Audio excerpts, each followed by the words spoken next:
Nick Brown, thank you for starting the show, my brother.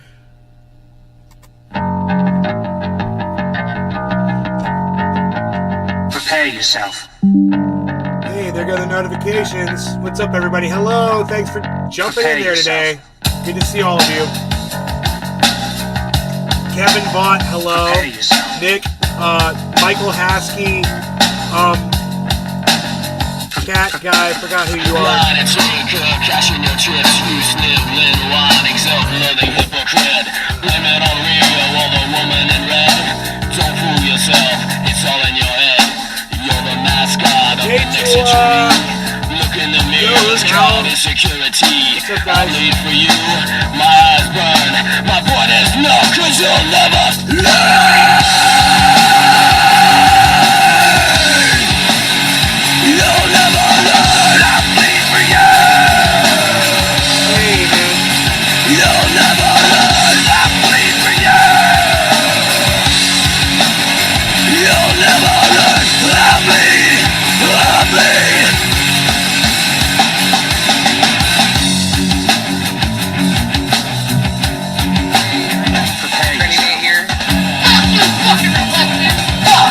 Fuck you, Michelle Bachman. Fuck you. Lying and dying is all that you read. Pull a tear from your mouth. Fuck you, fucking Levi's jeans. Hey, boy, John. Fuck you. Sick of your loathsome little dick. Line and tanker, cashing your chips. You sniveling, whining, self-loathing hypocrite. Blame it on Rio or the woman in red. Levi's music company. It's all in your head. Fuck you.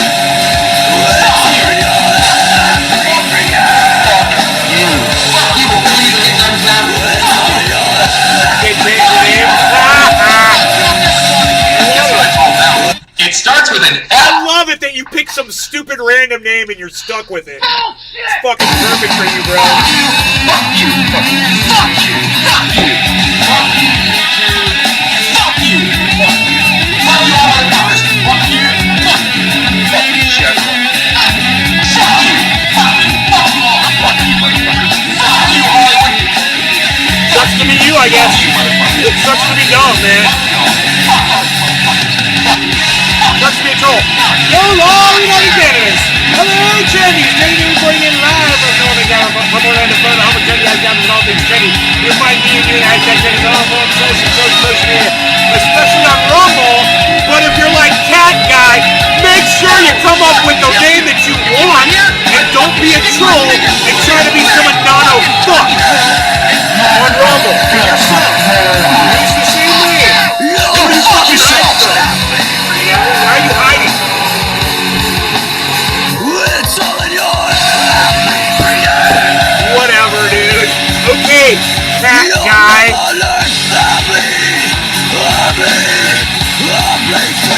It's a name that could be anybody. It doesn't identify you. I have no way of knowing who you are, and it's just stupid to pick a name like that. I mean, brand yourself, bro. I mean, be consistent. That's all I'm saying. Identify yourself. You know, I fucking hate trolls. And I hate when people come in here with fake names and shit, and they play games, and they won't tell me who the fuck they are. It'll just end up getting you blocked. You know? And good thing for you, I fucking know who you are now, because I almost blocked you this morning. Just come up with a fucking... Why you gotta be a troll, man? You come up with some fake, stupid name. No one's gonna know who you are. What was the point of that? I'm just kind of curious. When you're like, oh, I'm Daniel Andrusy. I think I'll be Cat Guy. What is this, Halloween? You know, what are you playing a role? You playing a character? You're trying to hide from me so I don't know who you are? What was going on in your mind? You scared of people on Rumble? Did you think people are gonna look you up on Rumble? I'm just kind of curious.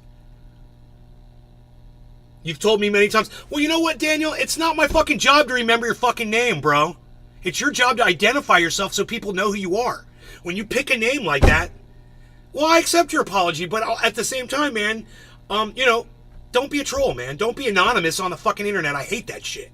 I hate people who pick anonymous names for the internet. I fucking hate that shit. You know, be yourself. Let me see who you are, man. Use your fucking name. You know, why can't you be Dan Cat? You know, or Andrusy Guy.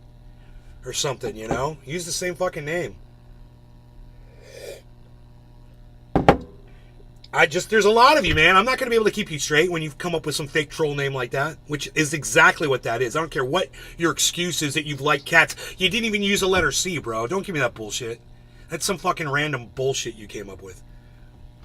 And whenever you're doing social media, you guys should just, remember that you're on social media, you're representing yourself, and you should represent yourself in an intelligent fashion. Or you come off looking like, like a random troll. To me, at least you do. You should be Dan Cat. Yeah, man, that would be better. Something so I can identify you. Not guy. You're some guy. 555. What's 555? What's the meaning behind 555? I'm just kind of curious. Was 444 already taken? Was that what happened? Queen B1 is here. Hello, Queen B. Oh, everybody on Rumble is scared to use their names on Rumble. Why are you guys scared of Rumble? You guys scared of right-wingers? You shouldn't be, man. Don't be scared of right-wing nut jobs. They're just as crazy as you are. They're just as crazy as a random troll that doesn't want to use their name on the internet. What are you planning on doing with that account? You don't want anybody to know your name, If we were all doing good, if we were all had great intentions, none of us would be using fake names on the internet. But you guys got some intentions. You're trying to subvert your identity. You've got a reason. Good. No, never put your fucking address on YouTube. That's good. You're learning. Yes, but it's okay to use your name. Just don't put your fucking home address on a goddamn YouTube channel. I didn't tell you to dox yourself. I just said use something identifying. You don't have to use your full proper name, bro. Tula. I know who Tula is, wherever she is. It's always got Tula in it. Hi, Tula. Biden and President of China in San Francisco this week. Hey, maybe they can go smell the shit piles on the streets. I hope both of them step in human shits at some point. If you're 555, I'm 666. Just got the notification you're live. Trendy Drewski. Wait, now Trendy Drewski. Right, Trendy Drewski. Okay, yeah, you're Andrew. Right. I'm getting Andrew C and Andrew confused now. See how this fucks with my head? You can't do this, man. It's too early. I haven't had enough coffee. I blame not having enough coffee.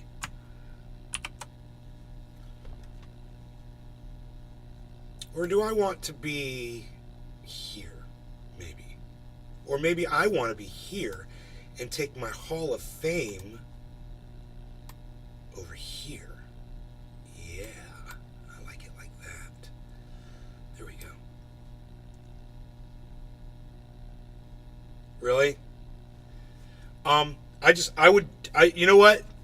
I just move out of the state of California. They don't deserve your tax dollars, Tula. That's what I recommend. They don't deserve your tax dollars. Fuck California. What a joke. And you know what's funny? They've always been the biggest joke of a state. Everyone always makes fun of California. And it's usually been for the wrong reasons. But now, piles of shit on their flagship cities' streets is more than enough reason to fucking clown that state now. I would clown the shit out of that state now. And fuck Newsom, and fuck California, and fuck the way they spend their money over there. They're a bunch of fucking idiots. The infrastructure was, up until recently, was just crumbling. That state was crumbling. Finally, they put money into infrastructure. They did, and they started building back shit. But, a little too late, and I was like, fuck this shit, I'm out of here. Should I make a whole other account? Yeah, bro, make a whole other account with the name that you want. I can't believe Rumble won't let you change your name, bro. It's crazy. It's crazy you can't change your name. But maybe when you're setting up your account, did they at least warn you and say, hey, make sure this is the name you want to use because you can't change your name? I was like, well, I'm Nays Garden all over the internet, so I don't fucking care. Nays Garden, Nays Garden, Nays Garden. So for me, it's easy. I have a brand and I need to keep it so people can find me.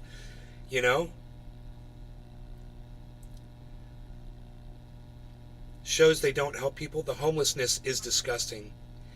Dave Campione. Gotta pay to breathe in California. Should I make a whole other account? I would consider it. I'd see if you could. I don't know if it's, if you need a new email address or what, but I'd look into it, I can't believe you can't change your name. That's just horrible. You really got fucked on that one. And then me, just grinding it in doesn't make it any easier for you, bro. I'm clowning on you this morning. Oh, all right. So, I'm going for the OG Kush.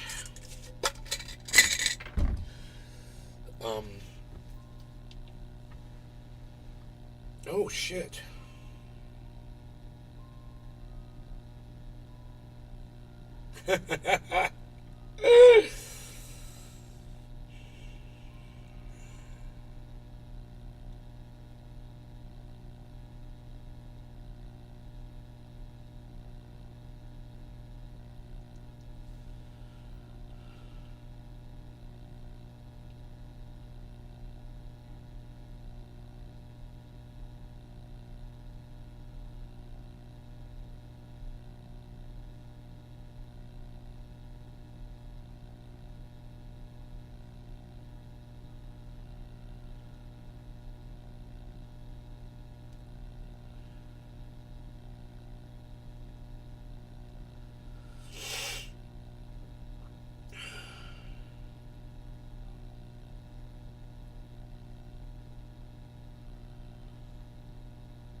Okay, so, good morning,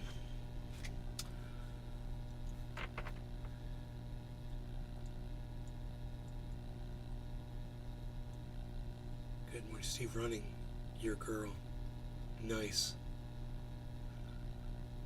I need money to build my house on my property in Co. Then I'm out. Oh, then you're moving out. Yeah. Hey, bro. Then you're moving out of California. Good. Get the fuck out of that state. Fuck California. Sorry. I'm like, never!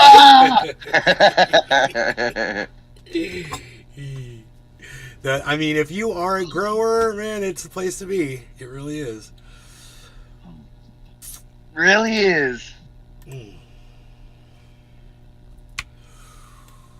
Good morning, Pinoy. Good to see you, buddy. Good morning, brother. Pouring out here. It's pouring out here. Nice. Good, man. That means you'll have water forever, bro. Every time it rains, you think of those fucking, those aquifers filling up with your free water. Free. Yep. And you have the free energy to pump that water to your house. Yes. So I was gonna go out there and wash off the panels, the solars too, and I was like, "Fuck, dude, Mother Nature's just rain, giving me a does day it off." for you, exactly, bro. Exactly, it's nice. See all that dust come off of those things? Yeah, Fuck yeah, dude. It makes you feel good because you know you're gonna get more power out of it. Maximum efficiency, baby. Maximum efficiency. Yeah. Okay, I'll be Crispy Cat when I come back in. Dude, why are you doing that? I'm still not gonna know who the fuck you are from your name, bro. I refuse that to cat remember. Guy? Yeah. I'm like, put your name, make a normal name, dude. Why are you coming up with these rando troll names? Come on. Dave Campione, who's that? I have no idea who Dave Campione is. Tula Tetro, I have no idea who Tula is. God, it's some random person on the internet. Sipping on cups of tasty kafefe. Hell yeah. Sir, right here. Cheers. Cheers to that. Kafefe. Yeah, fuck yeah. Colorado was the first state to legalize growing cannabis. Actually, I don't think it was. I think it was Alaska. Yeah. Alaska been good, right? Alaska's been good. Just like 2000 or something.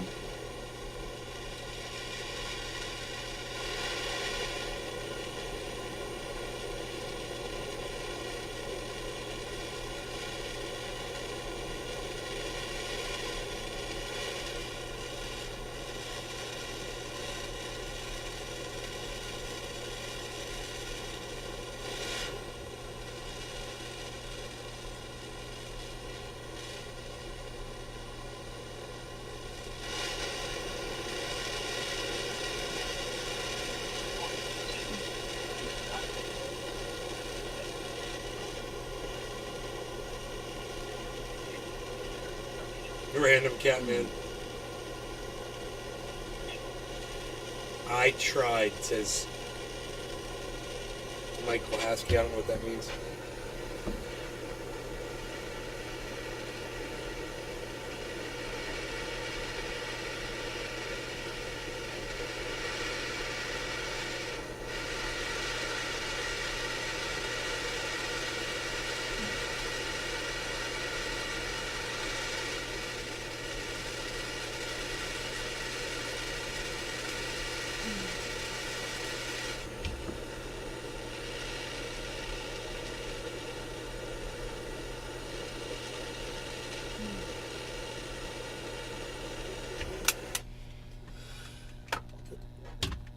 All right.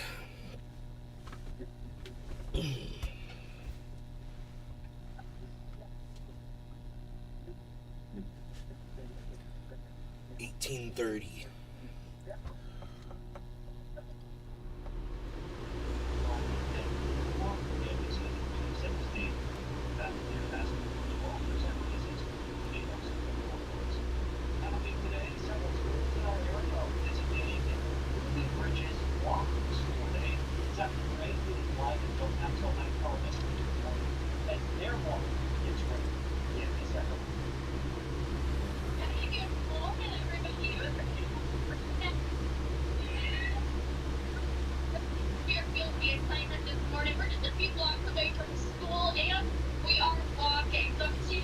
Michael Haskey.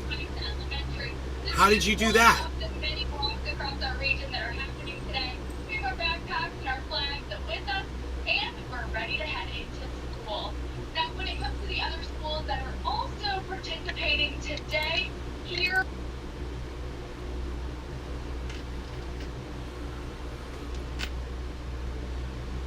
All right, cheers. No longer got cannabis.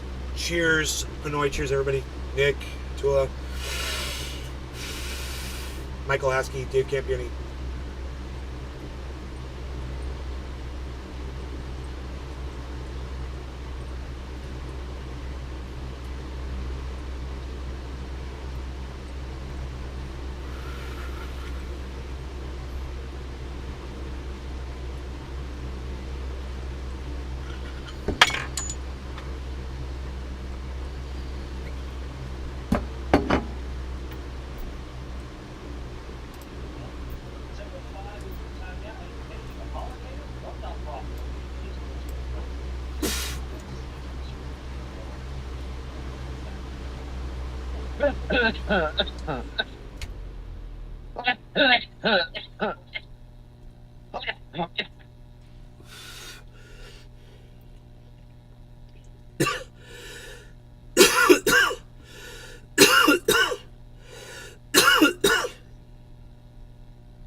Fucking hot.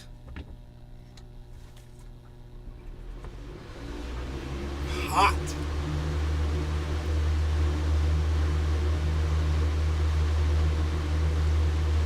It said this is the final name to select. You closed your other account and started a new one.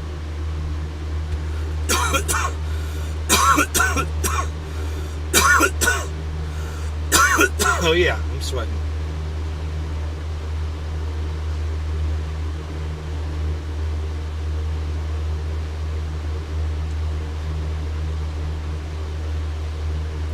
I came in here and I sat down, I turned on a couple of videos, started watching them. And I was like, You know, these videos are quite entertaining. I could sit here and watch some of these, learn some stuff, be entertained. I was like, or I could entertain some other people. And I could go live and I could be the source of your entertainment. And then I realized you're the source of my entertainment too. When we sit here and we interact with each other, that's really why I'm here. I mean, don't get me wrong, I want people to hear my voice. I want people to get my message. But when I think about those podcasters who just put up content in videos and they don't interact with the chat, they don't go live ever, they just put up a 15-minute video for you to watch, like Andre Geek, he's a good example. And I think, what a waste of a relationship. What a waste of a relationship. Andre puts absolutely no value on his audience. Now, sure, there might be 1 million of them, but what fucking good are they if he's not going to respond to one goddamn word that they say to him? You know, and what good is he for ignoring 1 million people? You know, you guys want to hear what I have to say? Here's what I have to say, bye. Here's what I think, bye. It's annoying. You know, it's annoying. I want to interact with you. I want to hear what you have to say. I want to see your chat. I want to know that you're listening. And if you've got something to add, like Tula did this morning, I want to know. You know, I always thought Alaska was the first state to allow growing cannabis. I thought it would be like that for years. No, she Googled it. It's Colorado. I didn't know that. When the fuck did Colorado do that? Dude, I remember being a kid and hearing that it was legal in Alaska. How the fuck is that even possible? I must have got it wrong. Your mic's up, bro. It was probably legal, brother, but not legal to grow. You know what I'm saying? Yeah, but who was growing it? Who was growing the cannabis in Alaska? With all these people had it, someone had to be growing it. Oh, she says no, it's Alaska, you're right. Oh. Now that's us doing. And look, I'm not Googling it. I'm just going by the brain here. And I remember growing up and remember thinking somewhere along the lines that Alaska had cannabis and no one else did. And thinking that Alaska was like some kind of special state. And then I remember thinking, oh, it's because it's so cold up there and there's not a lot of people there, so they can just do whatever the fuck they want. There's people out there probably running naked through the streets. You know, I wouldn't even know it because there's no one out there. That's what I figured when I was a kid. 1975, right? 1975, before you were born, bro. 1975. That was 6 years before I was born. They were legal in Alaska. So there you go. I had no idea it was that long ago. Not bad for not using the Googs, though. Not bad for not using the Googs. I was just using my brain. I'm a goddamn source of information. Legit. Michael Haskey, hey, you're the one I follow on here. I sat there and tried, and they said only one account per email address. Kat, you have to. He just told you, bro. He just told you you have to close the other account. And he immediately did it. Michael Haskey, will you walk him through it? Tell him exactly how you did it.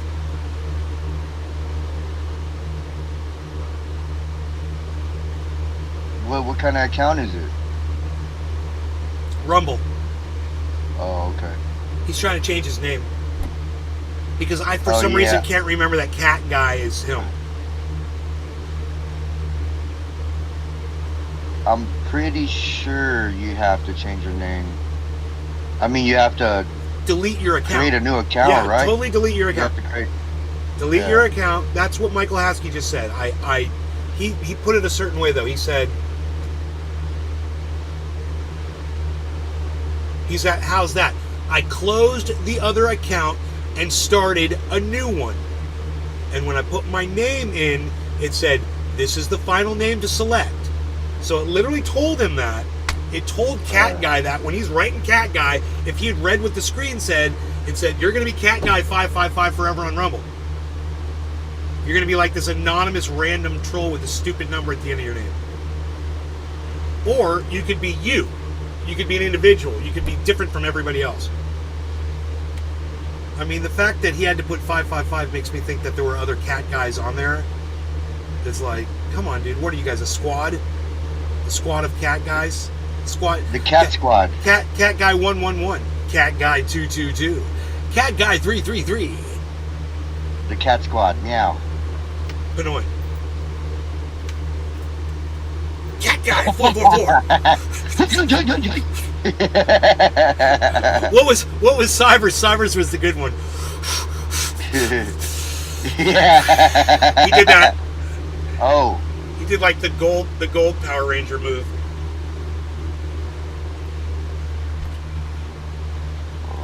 It's like the charge up.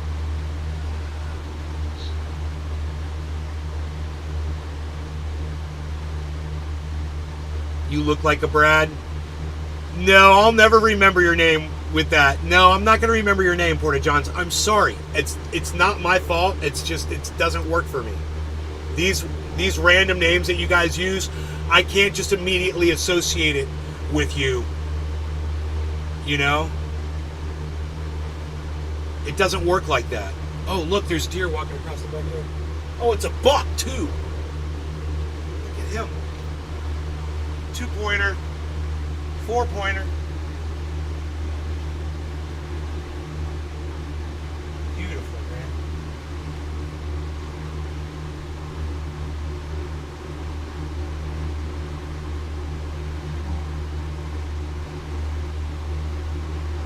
Went down in the creek. Because he's cool like me, wants to play in the creek. Chasing him a dodo. Chasing him a dodo bird. There he is. He's up on the other side of the creek already. Yep. This all buck walk across the backyard. What? Shit. That's living right there, son.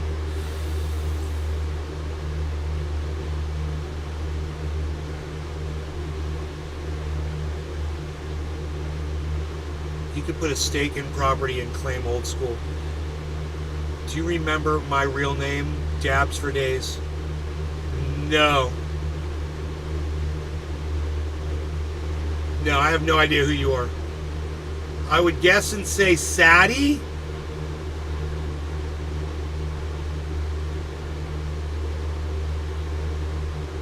I don't know.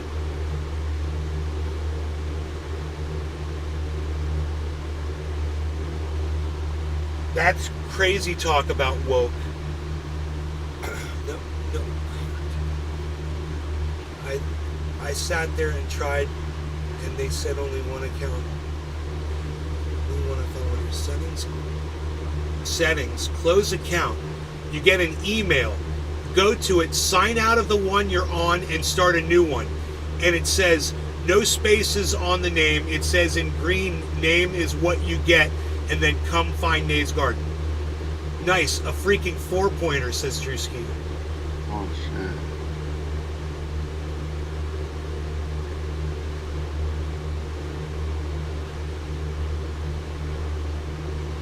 36.4, guys. It dropped again.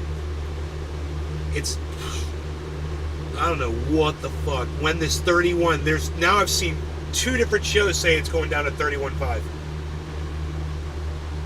I mean, this guy said between 31.5 and 32. And I was like, I'm ready to buy more, and I'm waiting. I'm literally waiting. And if these guys are wrong, I'm going to be pissed. Aaron Ide. Yeah, I'm not going to remember that, Aaron. I didn't know that Dabs for Days was Aaron Ide. Bro, it's not my fault. It's not my fault, guys. You know, try being friends with this guy, the man of 1,000 names. He's literally, Pinoy's got 1,000 names. Bro, when I met him, I was so confused. He kept logging in with different names. He's on different platforms with different names here and there. He had 1 million names. I'm like, who are you? Who are you, man? I remember those days. What is the one main moniker that you would say is my main brand name? What? What would your main brand name be? Like mine is Nays Garden. What's yours? Like if somebody wanted to find you, what would you want them to find you under? Pinoy Grower 710. 710. See, I always want to say Pinoy Grower 707. I don't know why. Yeah, because that was my original one. That's see? why. That was my Do you original see one. how that works, people? Do you see how branding works now? You see. It gets stuck in your brain. You know?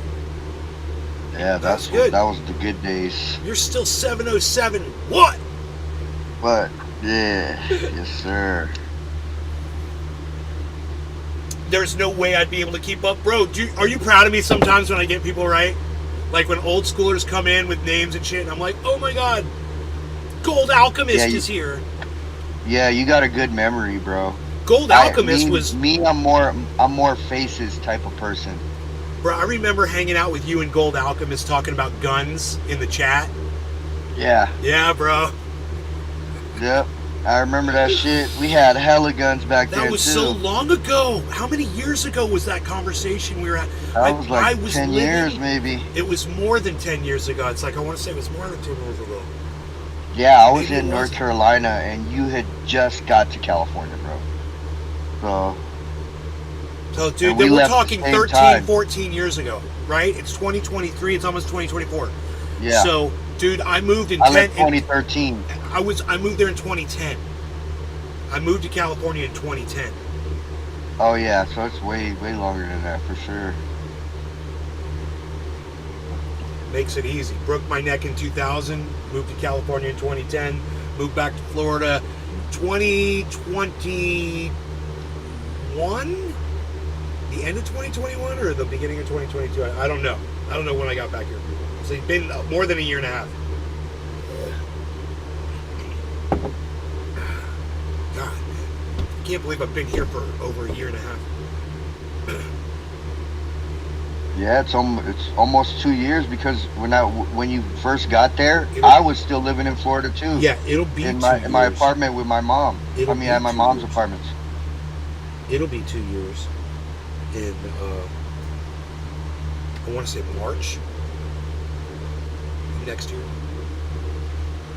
Nice. Yeah, February, March. It's raining. It's raining. Yeah, it's raining over here Raining too. coast to coast.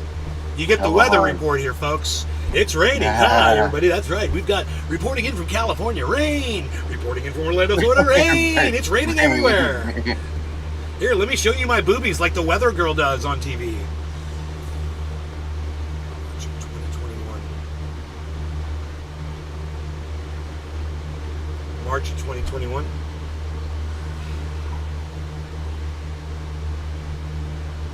No, dude, it couldn't have been. It'd have to be 2022, right? It'd have to be 2022. Because I flew out here when COVID first started, Mhm. and then I flew back.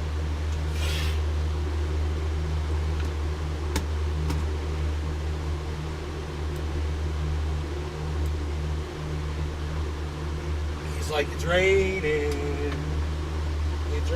outside. It's raining outside.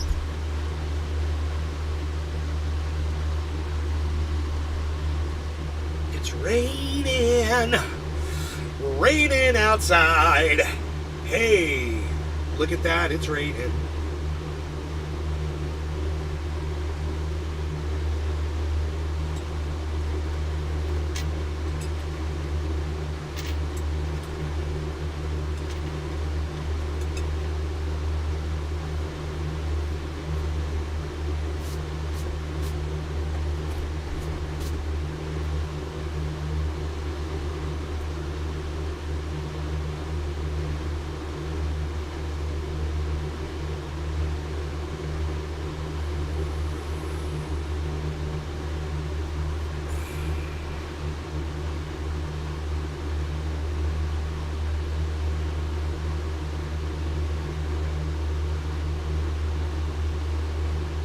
You're gonna try to put $100 in if it goes down to 31.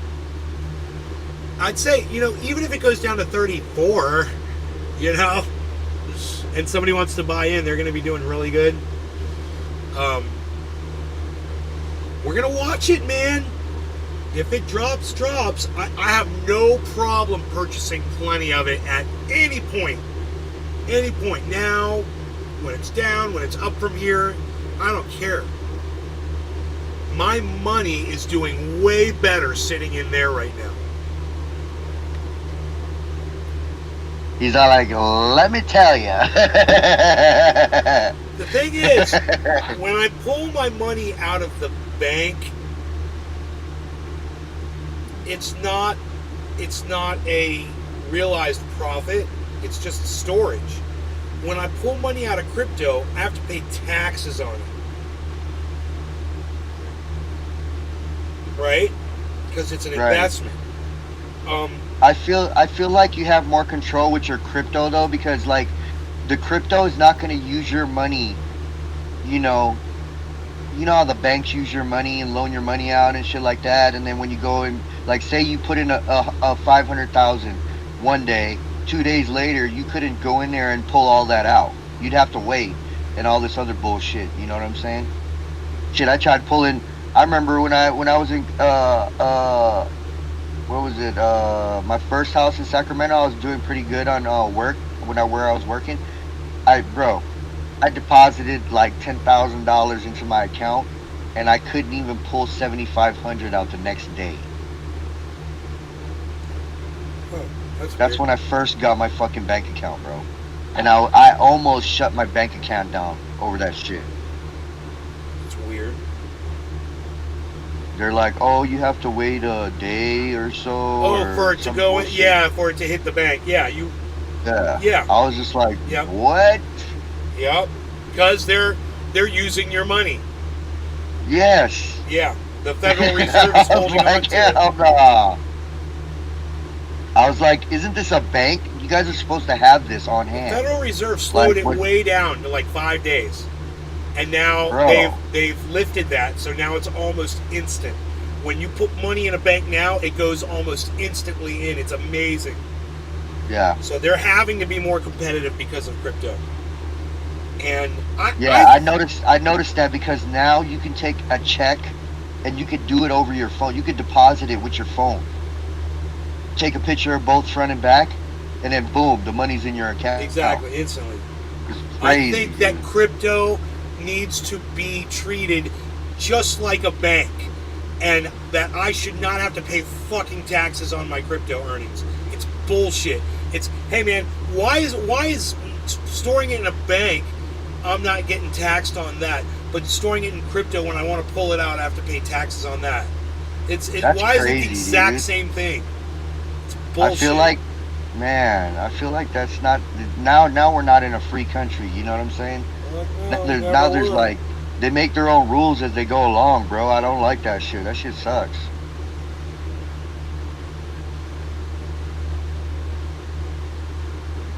$36,270. It's low. Hold. Everybody wait. You're gonna buy some. Wait. If it's gonna go down to 31, we're gonna watch it if it happens.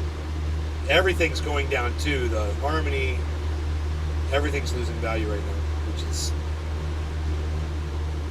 It's the calm expected. before the storm, brother. It's the calm before the storm. oh hell yeah.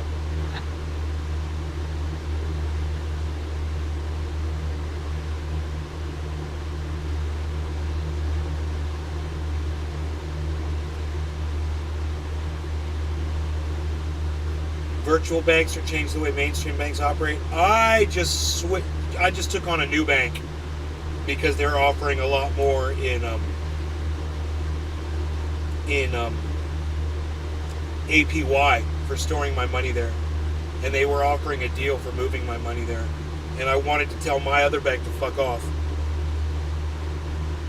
and I told them why I was doing it. I told them, I'm like, I'm taking my money out because you guys forgot what customer service was a long time ago. And I want you to know that. won't be doing business with you anymore. I'm completely moving my business over to another bank now. Bye-bye.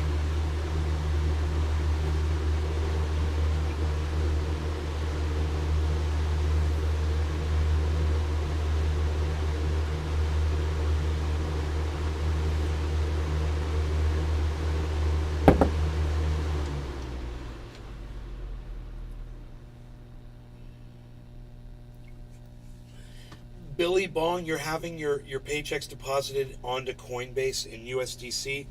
When you pull that USDC out, do you have to pay taxes on it? See, USDC doesn't go up in value. It stays at $1.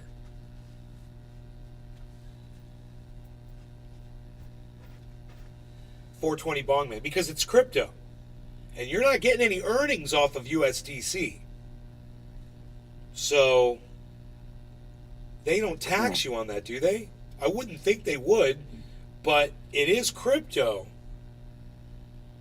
But you're not making any money on it.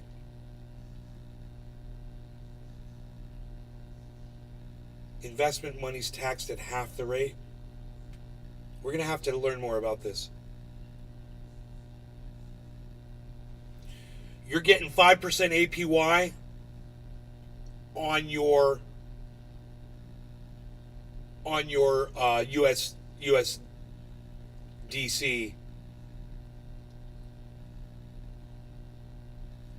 You're getting 5% APY on your USD, right? So when you pull that out, you're going to pay taxes on it, right?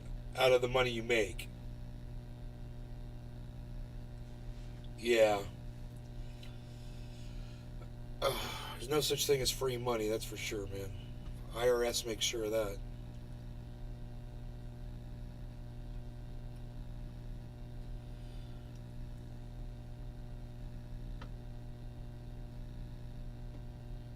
That's why Carl the Moon lives in Dubai. I have a feeling the tax situation over there is completely different. Yeah, I probably would have tried to move to Dubai, but you can't smoke there. It's like death.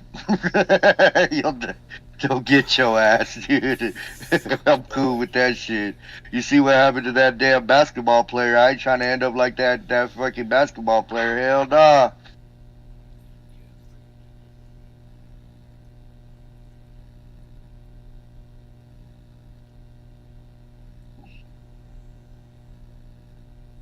Yeah, and they don't get robbed either, right, Tula?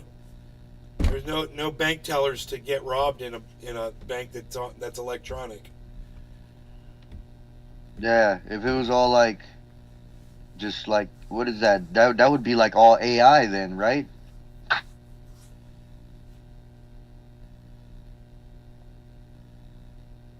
But even AIs like mess up. I don't know if it was true, but I was reading something on online that said that one of those arms at the factory, at the Amazon factory, you know, one of those arms that moves and grabs boxes, snatched somebody up, bro, and fucking like fucked them up because it thought the person was a box. Like a malfunction. AI, yay. That can't hurt us. It's not gonna hurt us.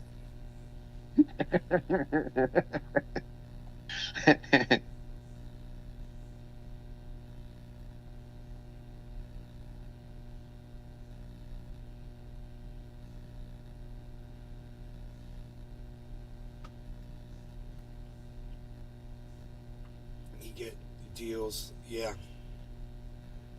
You get for opening up a new account.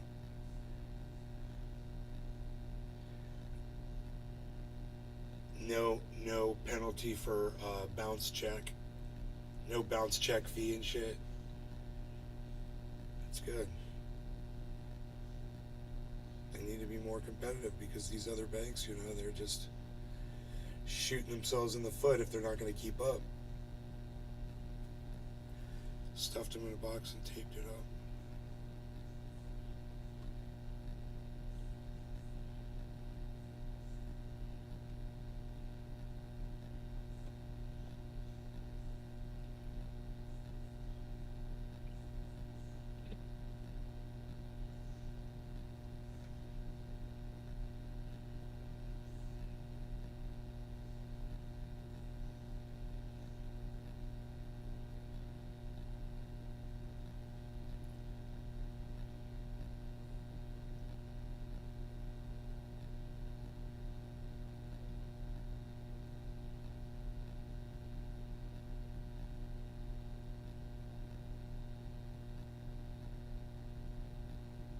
Holy shit, man. 35,972. Big, huge drop. It went right through fucking 36. Oh, it was at 36,399 or something like that. Bro. This is like, it's back up to 36 right now. It's like, it wants to go to 31 so bad. You can see these moves are huge. It wants to do it quick. It's like, I want to get in on that thing when it does it. They're going to be charging, I bet they're going to be charging an arm and a leg for purchases. But,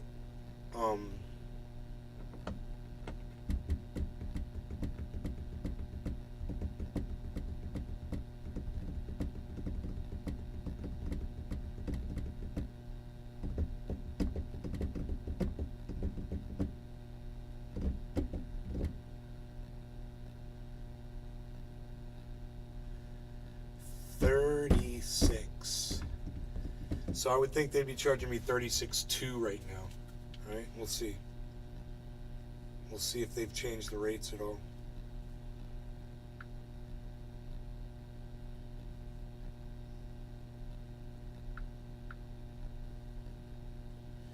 Rate is 36,188.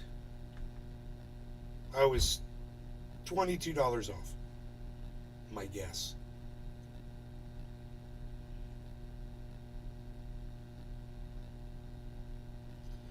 $36,188. This ain't the bottom, dude. It's going down to 31. Right? Everybody knows it. Everybody's talking about it. How quick is it going to do it? Okay, is this good now?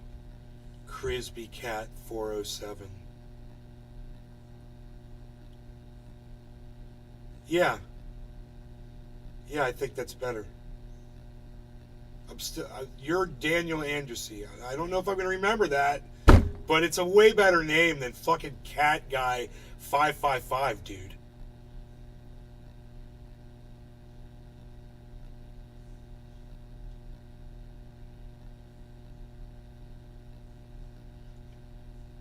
It's just Cat Guy 555 is just so stupid and random.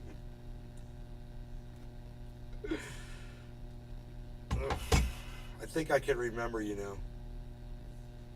I think I can remember you. Daniel Andrusy, right? We'll see. We'll see if it works for me, man. We're going to work towards that. Here's my question.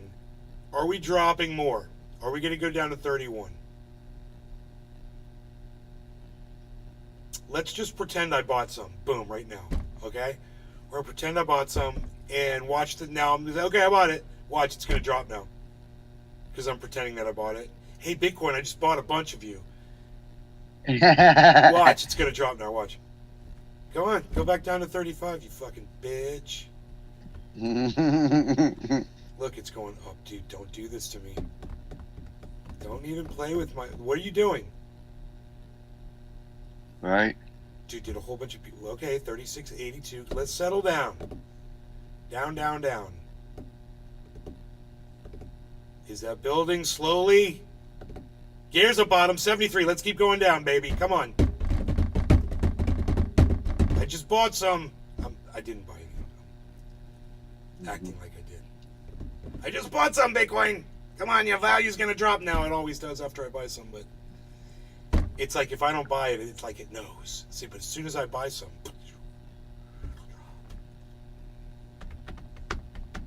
I have that effect on Bitcoin.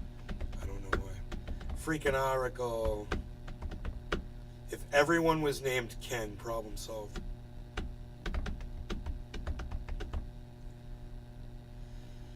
Crisby Cat 407 learned how to change his name on Rumble. 114, oh my goodness. Dude. Come on, man. Don't you fucking fake me out, you little bitch.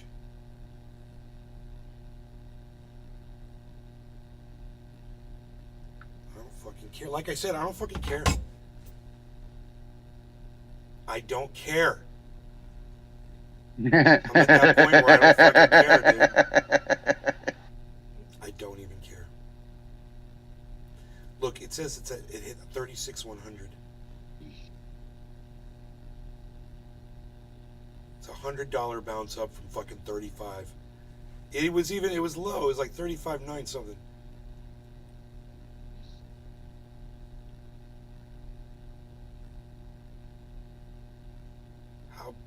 I wonder how many people are like, no, fuck your 31. I'm gonna buy it right now. Fuck you. I wonder how many people are like that right now. Is anybody purchasing crypto right now? Let me know in the audience. Are any of you buying Bitcoin right now? Let me know. Who's buying Bitcoin right now at 36,120? When I was all excited to be buying it at 37.1 yesterday.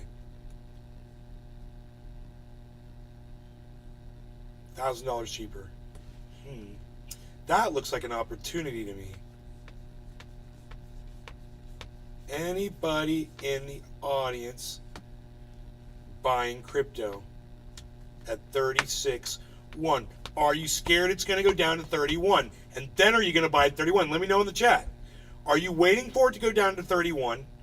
Or are you thinking, you know what, I'm just going to get... Oracle says no Bitcoin. Yo, Ken, are you going to pick up at 31? You're buying Ethereum, but you're waiting for a drop. Tomorrow I'll be buying $3,000 worth, says Crispy Cat. Daniel Andressy. Tula. I could. 36,109.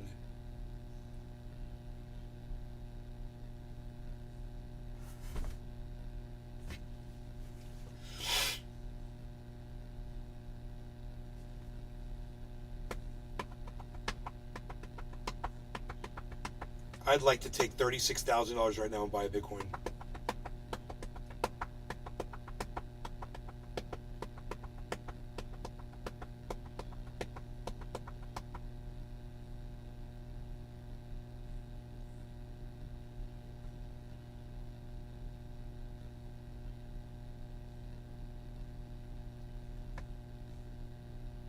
So it dropped like $100 so fast, dude. I wonder if it's going to do that all the way down to 31.5.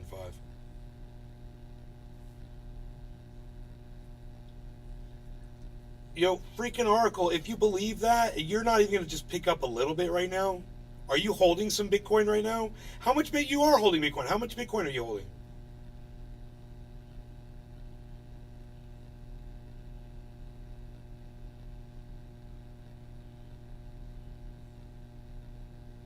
I'm trying to pick up on this vibe, man, this market vibe. I'm trying to pick up on this market vibe, bro. 36,105.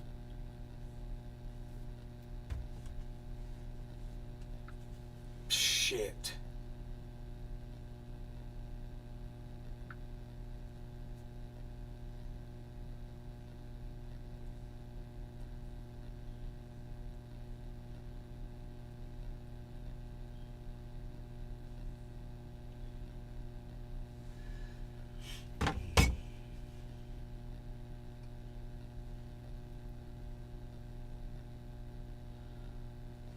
I'd love to be able to send you some Bitcoin to distribute amongst your viewers, but it says I can't send you back anything on Nay's Garden. Not a lot of Bitcoin? I'm trying to get 10 Bitcoins, Ken. I'm trying to work up to 10 Bitcoins. Just for the sake of easy math. So all I have to do is put a 0 after the number and know how much it's worth.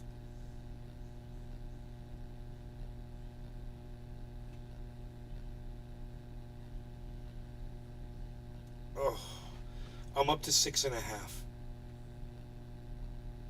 And whatever Celsius gives me back, which is supposed to be 69% of $100,000. So it's supposed to be $69,000 worth of Bitcoin, I'm assuming, which would be 2 more Bitcoins. Mm-hmm. So with the 6.5, yeah, that'll put me at 8.5. So I have to buy 1.5 Bitcoins, bro, to get my 10. Dude, if anybody even had 1 Bitcoin right now, they'd be looking great. Let alone 6. I mean, if it goes up to $100,000, we're in there. dude, look where we are. Look what happened. 36,174. Did I buy any crypto just now? They at 36,118. Remember, it was 36,118, right? What do you guys think? Do you guys think I bought it or not? Do you think I waited?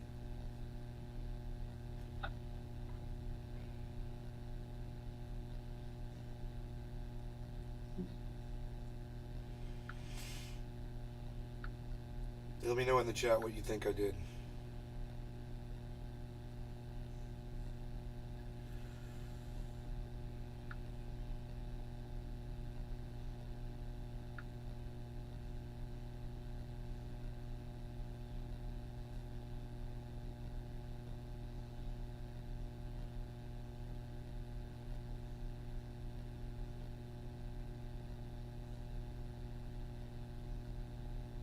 $200. Why is it gonna go up, man? Is it gonna reverse? Is it gonna stop dropping? 221, or is this just a fake out to 31? This has got to be a fake out. They're just so sure it's gonna go down to 31. They're so convinced it's gonna go to 31. Tula's like, yes, you did. Nick's like, nah. Crypto song "Don't Trip" by The Dip is awesome. If you listen carefully, it explains a lot. Yeah, Hodl Gang's all you need to listen to, bro. Hodl Gang is the only song you need to know about crypto. Buy it and hold on to it. Hodl Gang.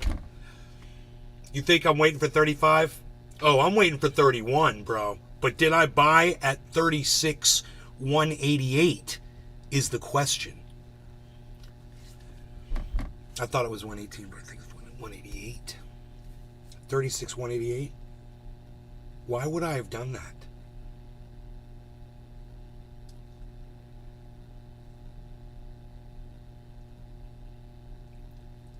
Why would I have done that if I think it's going to go down to 31? And I'll tell you why. I did do it.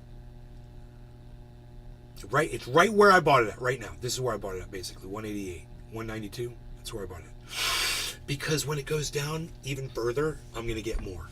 That's why. Because I don't fucking care, because I know it's going to go right past. It's going to go up and go right past all this shit. It's supposed to do this.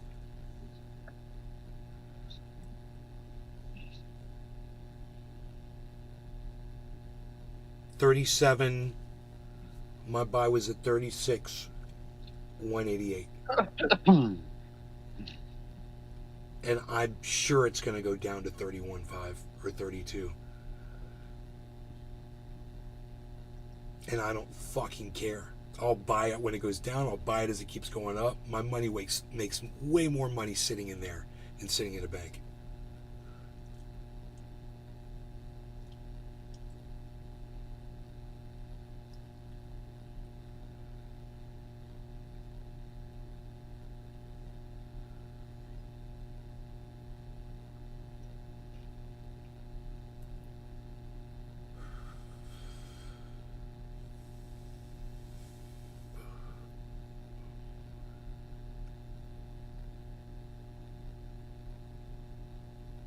Oh,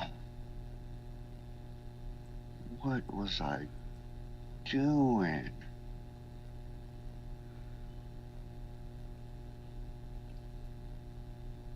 Did your cabin get raided? Oh yeah, I been got raided last night. God damn it. How they take everything? Yeah. Yeah. Oh yeah, I was over there. Were you AFK? Yeah. I was asleep. They came in full force. Oh my god.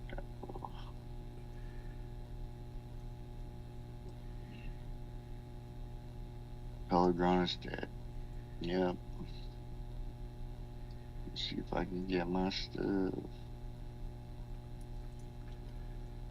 I'd have to look at the volume really to get an idea of what's going on with the market. If that's the freaking volume, man, it doesn't say.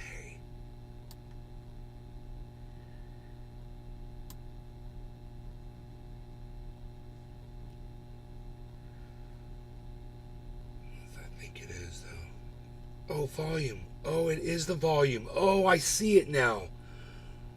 Oh, cool, man. Okay.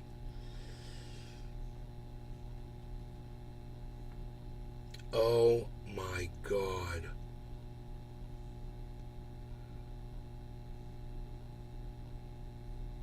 Yeah, dude. Volume's going crazy, so it's great, man. I don't know what's going on, but there's a lot of people into the market right now. Holy shit.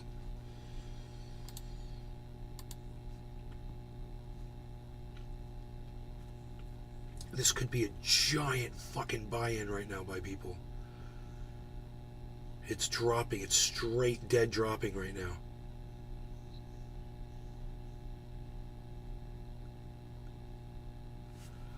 What's it at right now? It's at 36,235. But we dropped. Look at how we dropped to get down there. Wow.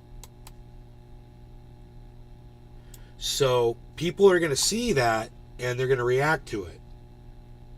Now they're either going to panic sell or they're going to panic buy. And that's what we're going to wait for right now. We're going to see it happen. It's either going to go one way or the other.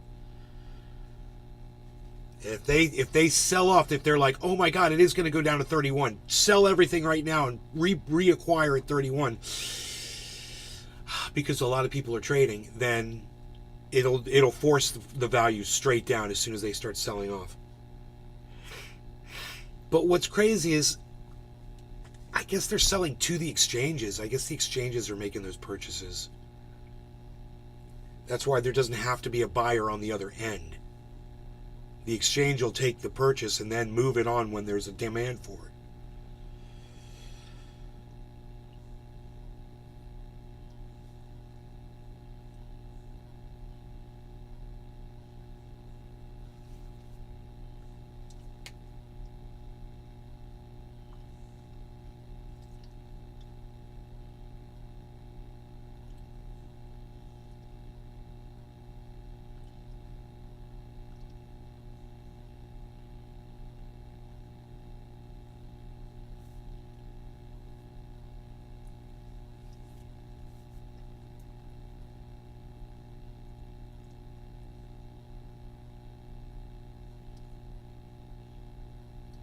Dude.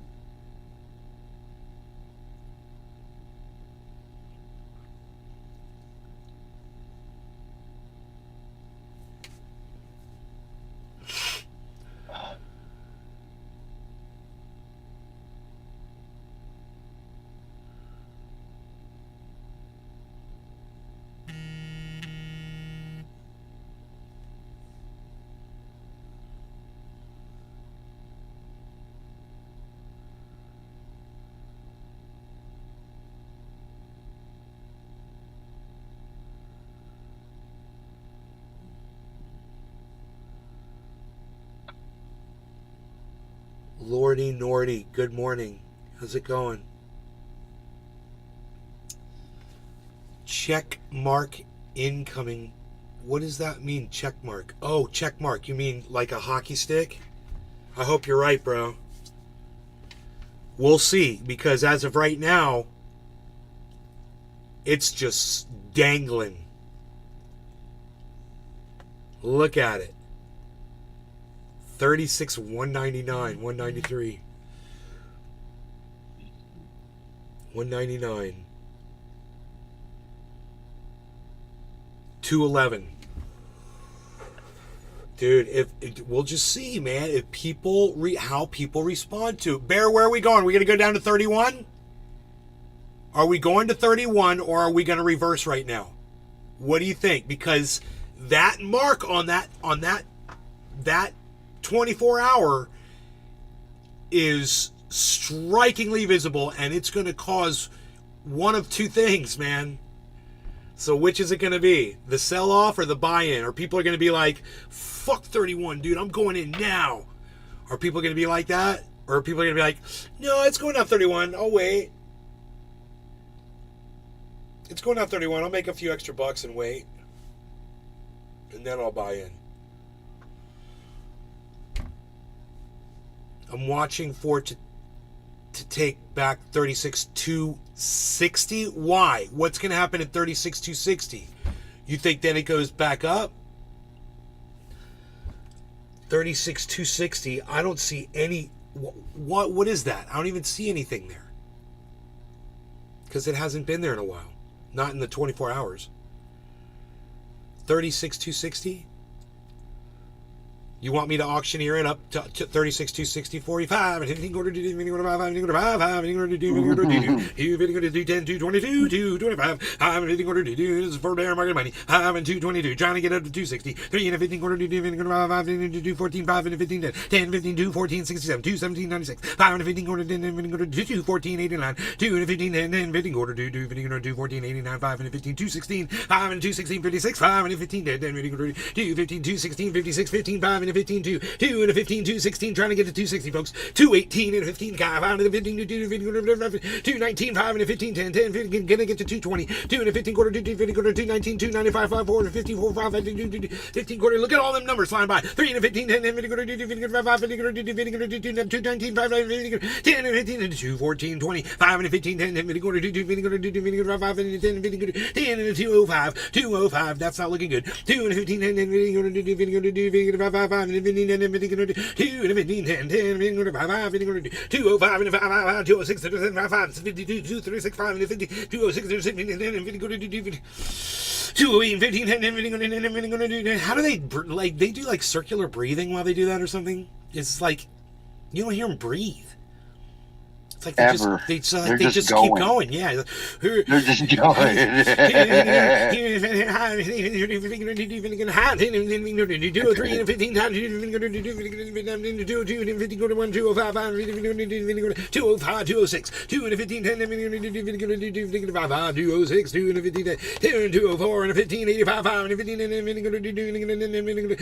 and 213 5 and 213, folks. 3 and 15 10. Are we gonna get to 260? 5 dude, it's fighting it. Fighting. You can tell it's fighting. It doesn't want to go. It's like, look, 168. What? Why are you 168ing me? Because I stopped my auctioneering. That's why.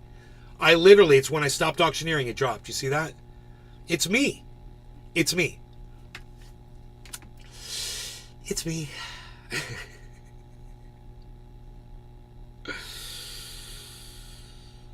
Where's that big buy-in, man? I can't believe that people aren't like, yeah, dude. No, because they're like, no, I'm going to wait till 31. I'm totally going to wait.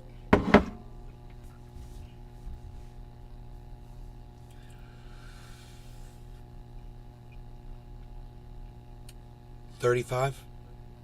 It's going to 35. 36 159. It's supposed to go to 31.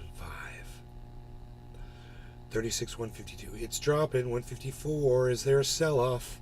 Oh my god, there's a huge spike. There's a huge spike in volume, guys. So we're going to find out right now.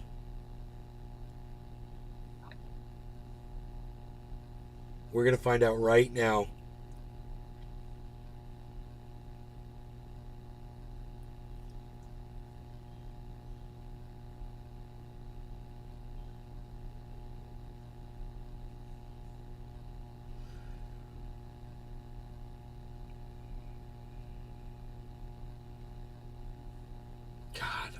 Killer food to eat for lunch today.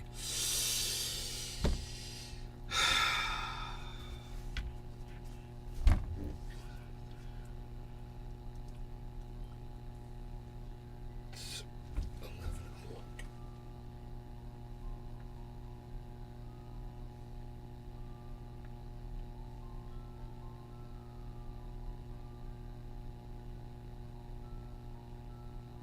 God bless America.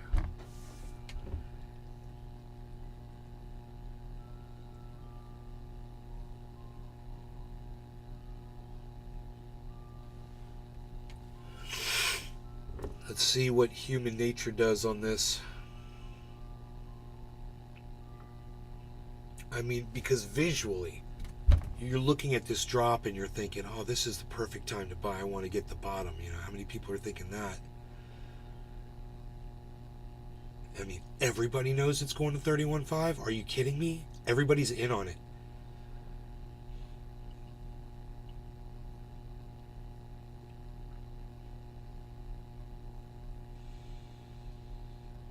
And it dropped that quick. I mean, why not just get this over with? Let's just get it over with, man. Let's get down there. Yo, Enoch, what's up, son?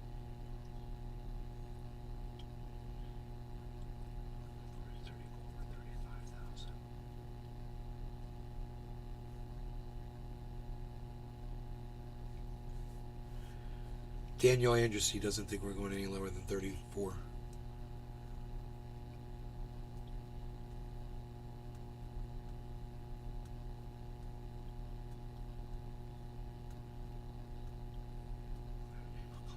$31.5. You should be ready at 32. Yeah, I'm ready at 30. Dude, I'm buying right now. I don't give a fuck. I'm buying right now. I don't care. I don't care. My average buy-in is 37.2, bro. This is all gravy for me. Everything down here is just beautiful. You know, I saw it. I saw it when I hit 37.2, you know, and I'm like, I'm ready for it, bro. Whenever it goes, I'm good. I can't wait, man. I'm trying to get my 10, man, you know.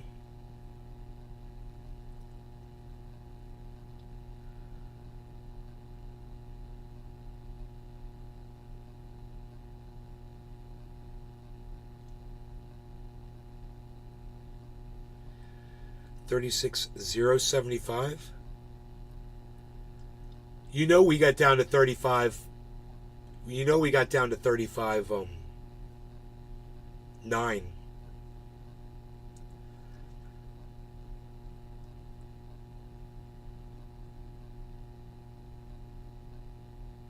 Why does it show that on our chart here? I'm so confused right now.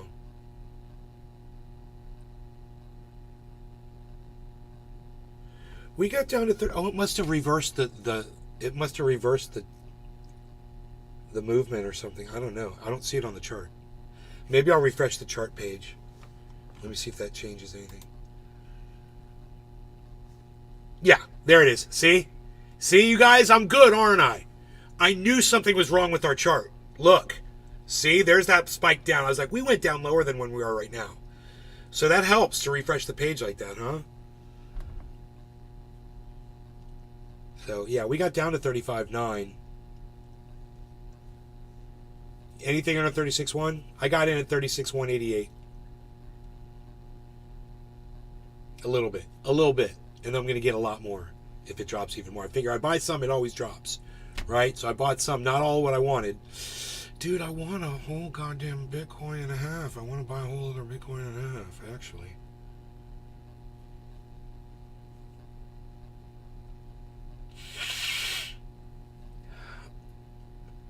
I mean, what good is having some Bitcoin if you don't have enough that you want to get rid of any, you know? It just sits there.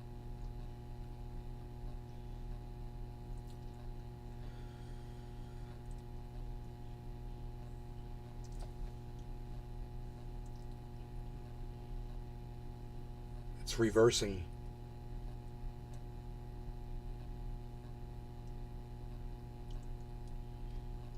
It's fucking reversing.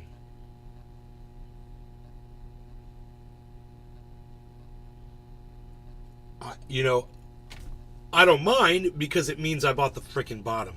But I want it to go down. I want more and I want it cheaper. So, but if I made that purchase just in case it doesn't go down to 31 or 32. And then I can say, man, I just had a feeling, man, that I thought other people were going to be thinking like me and thinking it might not go down to 32. And if it doesn't go down to 32, this could be my last opportunity to fucking get cheap. You know?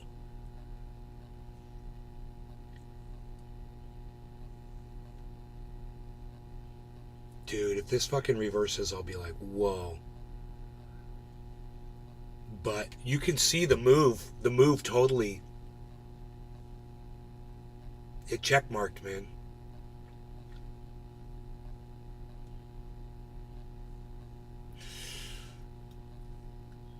Rumble app keeps crashing on you. Maybe uninstall it and reinstall it.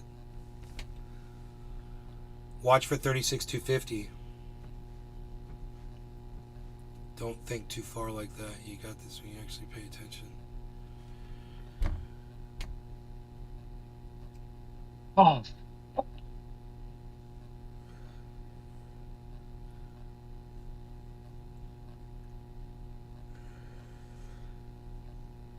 I mean, 32,000 could happen in seconds, bro. It could happen right now. It could just go BAM! And if we're watching and we're ready, we can get in. And it can happen while you're sleeping tonight, whatever. You can set up a buy on these apps. Some of these apps will let you buy at whatever price you want. You just set it up. You're going to have the thing go through, but...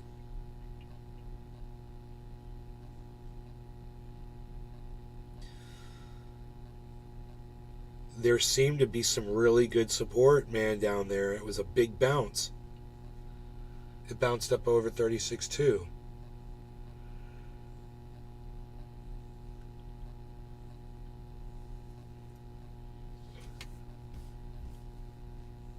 There's a lot of purchases that do happen at the same time because there's a lot of people that are automated, that are doing this with automated purchases.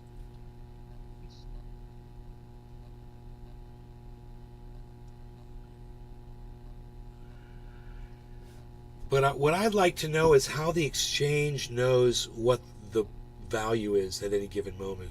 How do they know? And why do some exchanges are different than others? You know? Where are they getting that information from? Where does an exchange get its value information from? That's my question. I don't know how important that is to know. Because what really matters is what are they charging you at the end of the day. That's all that fucking matters. Is not what it is, but what are you paying? Not what you could be paying if you can't find it cheaper. That's it. You always want to find the cheapest place to buy it.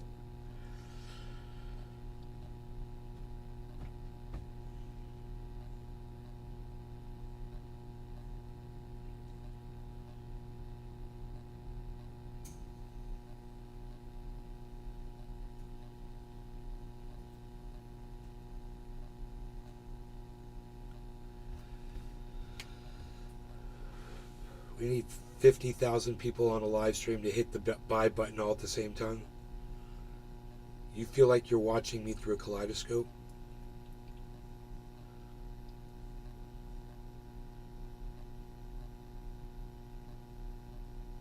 It's not running perfectly smooth.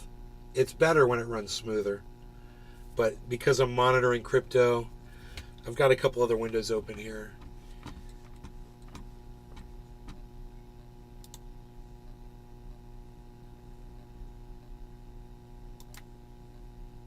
What good is that?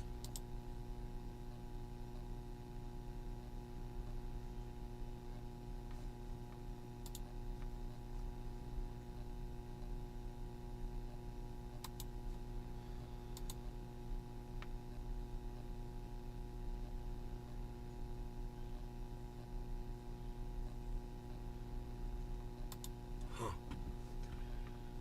No idea.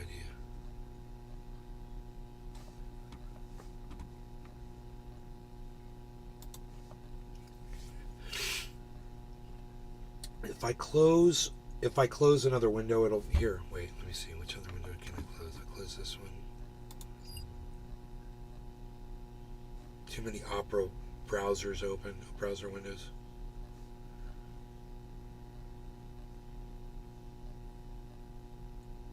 That's it.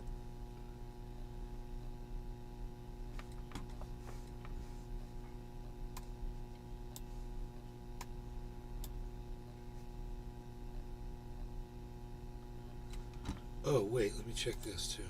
Oh, it's on auto. Here we go. This will help. Here you go. Watch this.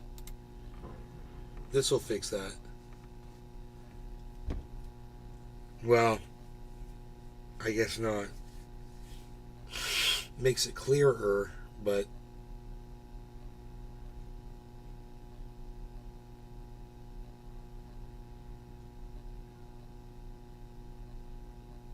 this is a big bounce here, man. I'm assuming it's going to bounce up and continue downward.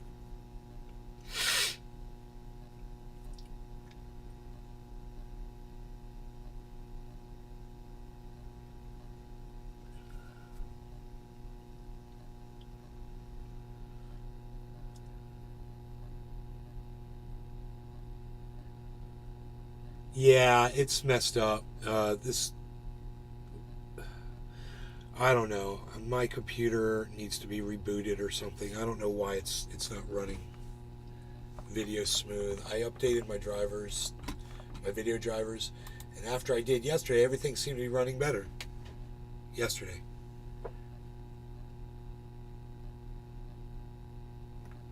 Oh wait.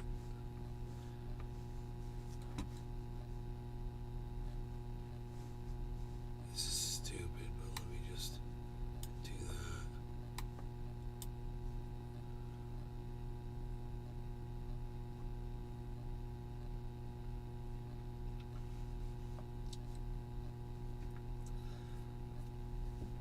I don't know why it's doing that.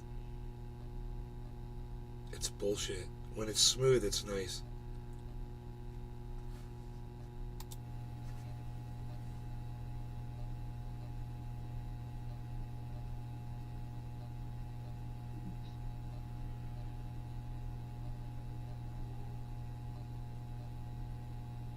That's a little smoother on that page. Isn't that weird? Huh.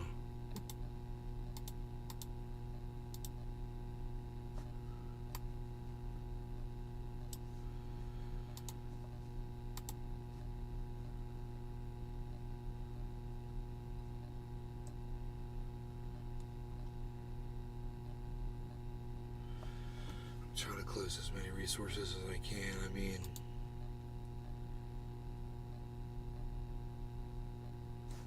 if I close out this window, it's at 36,243. Holy shit, man.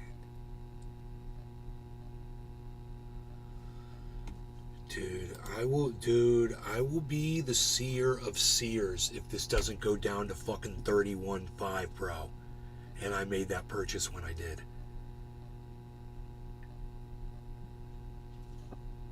I'm totally taking credit for that. 249, 270.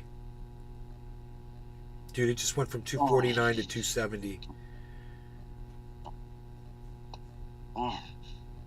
273.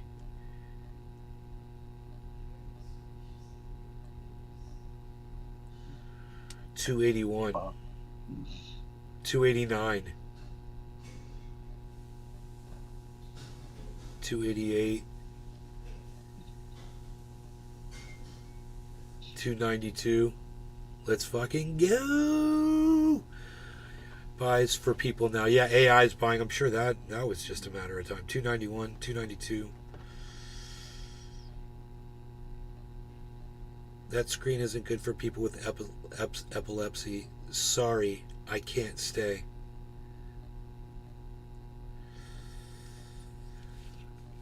$291.74. $291.05.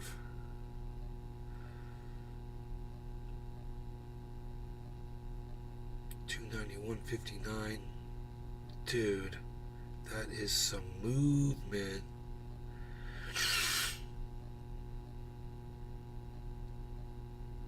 $289. $291.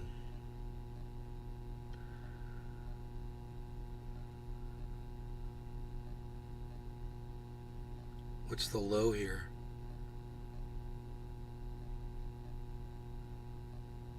$287.75, huh? $287.03. Okay.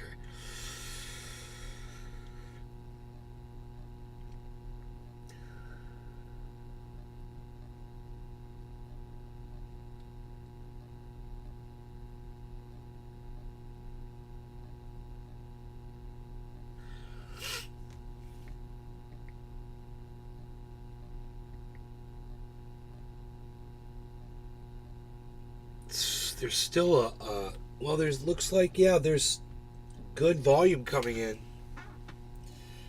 I can't believe it's just a massive amount of buying and selling that just seems to be canceling each other out for the most part.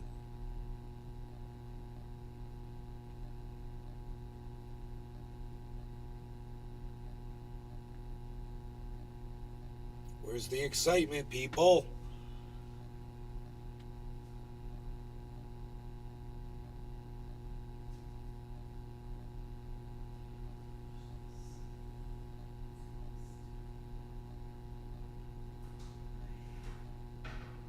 I wonder what that means, man. That spike like that.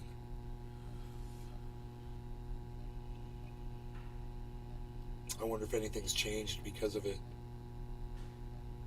That's a giant retest of 36 with support. It found massive support down there.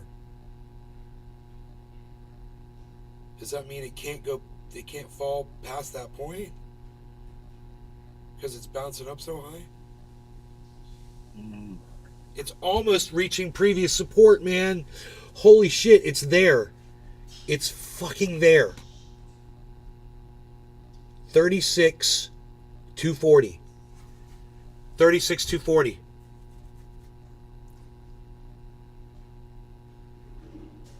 $36,240. He said what, 260?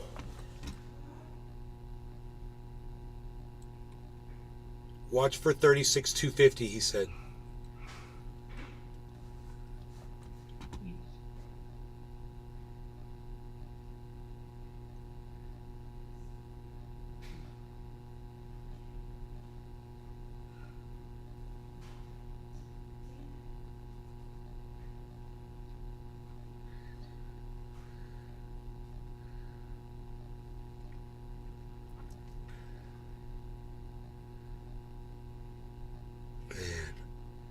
Boom. This is it. You guys, it's breaking through support right now. It's breaking through. This is it.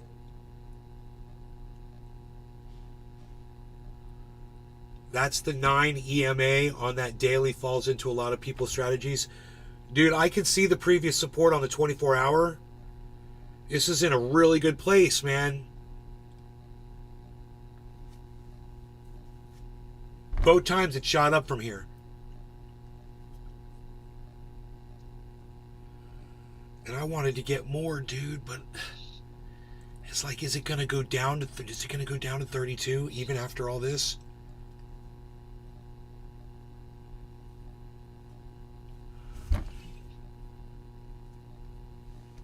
It kind of looks like, you see on the left of your graph, you see how it's like a little mountain and then it goes all the way down and then it jumps back up a little bit.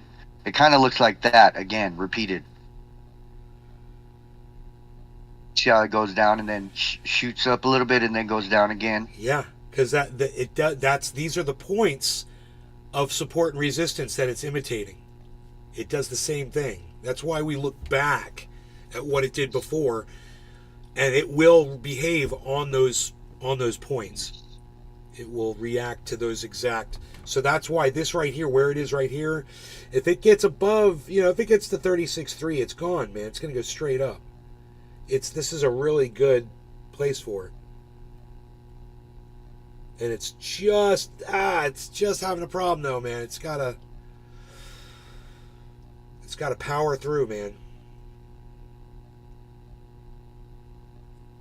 That's the power in oxygen.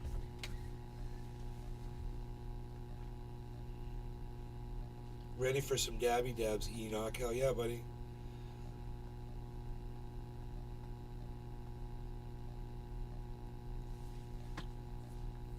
Carl the Moon and Crypto Kid both said it's going down to 32 or 31.5. They're looking at a long-term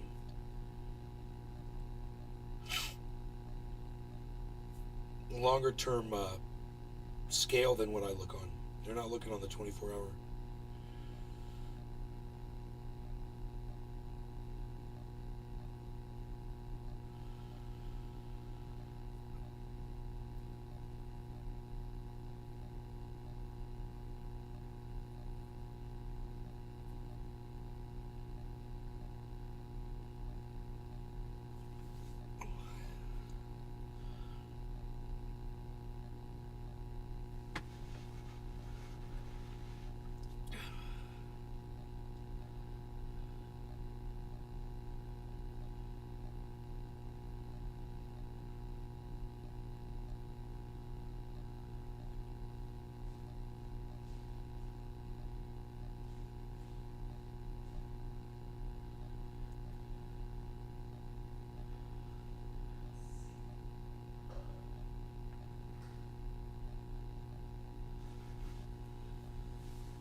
Yeah.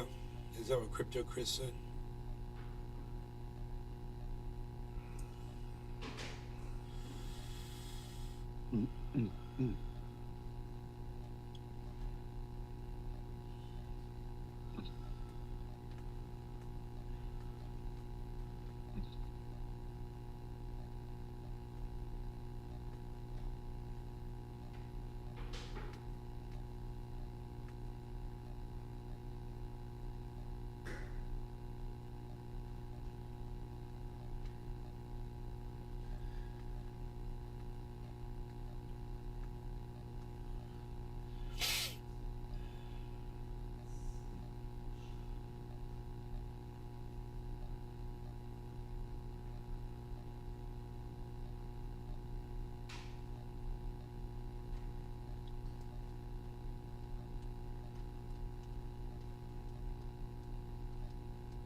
Dude, that tunnel's not smooth.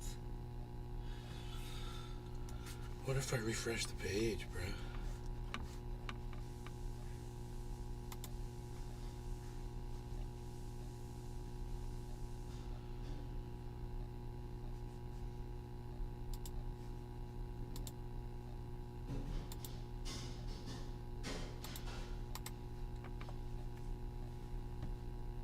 No. It still sucks.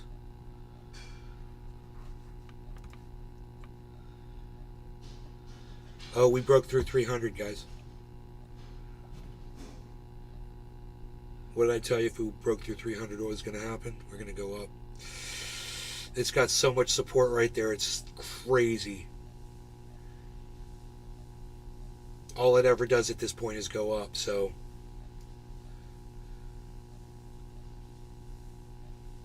There it goes, 323. Look at this, man.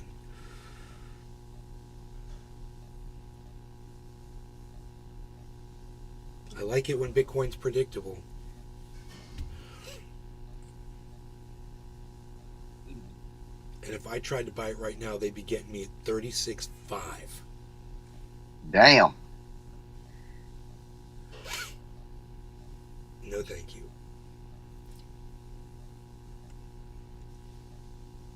It's going to be a fight. Hey, Karen, I don't know. It's 500, you think? I don't know, man. It looks supported all the way up, guys. I think it's going to go right to 500 right now. I think it's just got so much support. Let me show you what I mean by that. Right here, down here where my arrow is, and down here. Anytime it got down this low, what happened? It went up. See that? Look how high it went up from that point. From this point, again, it hit 300, and what did it do? It went way up. So once again, we are right there, which means we're right here, which means we're right here. So if it does what it always does at this point in the last 24 hours, and our volume is pumped up, I think it's just going to ride straight up because people can look and see what I just looked at. And they can be like, oh, and they'll play into it. They'll be like, yeah, it's time to buy. It's going up. I'm hoping that's how human nature works. I don't know. He's like, sold. I know. Sold. I'm hoping. Yes, that's exactly. Let's see what it does. I'm going to go make my lunch. I'll be right back. Yes, sir.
What's up, everybody? I can see the chat now.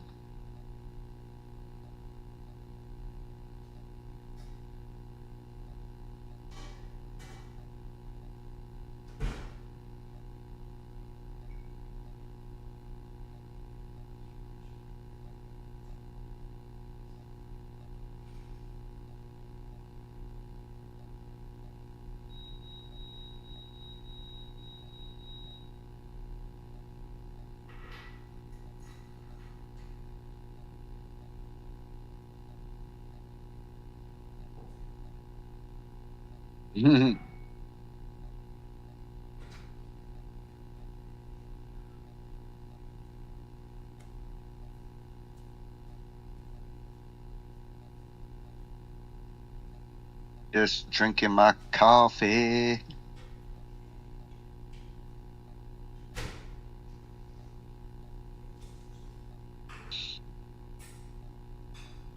Oh,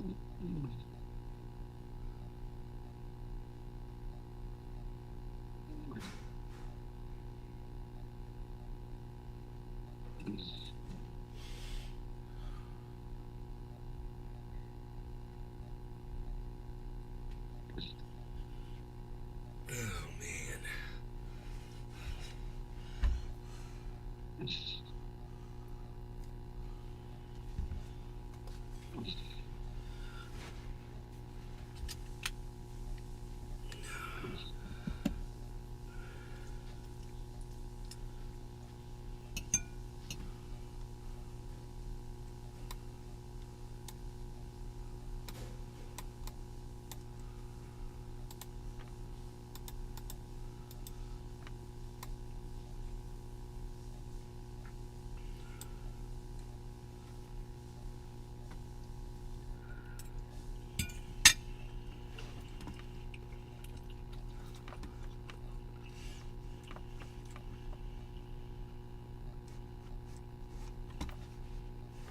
bullshit, dude.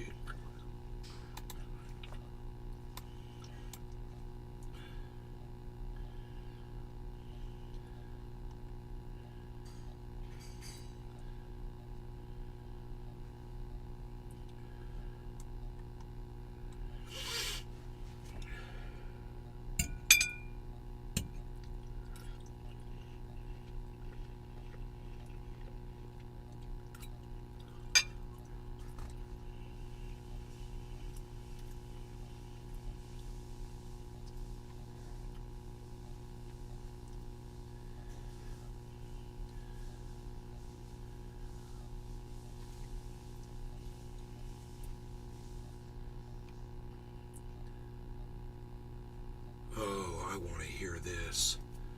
Holy shit. Let's see. Let's put that right here. Let me start with you, Brooke. I want to read you what you tweeted me recently, because I think this will set the tone for this debate. You said, Piers, I've been on the show.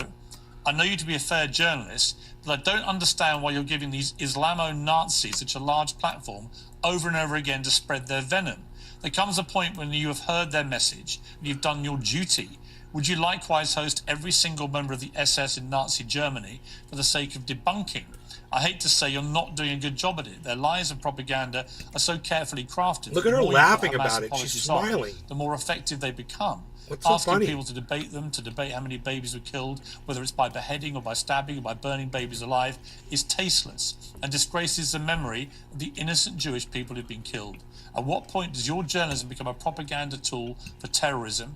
They send their best and brightest to you to engage in mental masturbation, acrobatics, and they're running circles around you. With all due respect, enough. In the battle between good and evil, there is no journalistic obligation to continue to put evil on a platform to be debated. So, I mean, that seems to me a pretty strong way to start this debate, because what you seem to be saying is that so long as I have pro-Israeli voices, that's fine. As long as I have a lot of people like you who just have one view of this, then I'm a fair journalist. But the moment I stray into people who are pro-Palestinian in a very passionate manner, then somehow I'm failing in my journalistic duty. You gotta give props to Piers. He stepped up. This time he stepped up. He's basically breaking it down. He's basically saying, I'm being impartial. I'm being a journalist. Round of applause. Round of applause to Piers. A passionate manner, then somehow I'm failing in my journalistic duty. And I would say that that right there is part of the problem, Brooke, because I have tried to turn this show into a genuinely fair platform for all sides, all arguments, all voices. And I think we've been getting the audiences that reflects, which is people like it. They like to hear both sides. Why don't you? So, Piers, thank you for bringing up that tweet.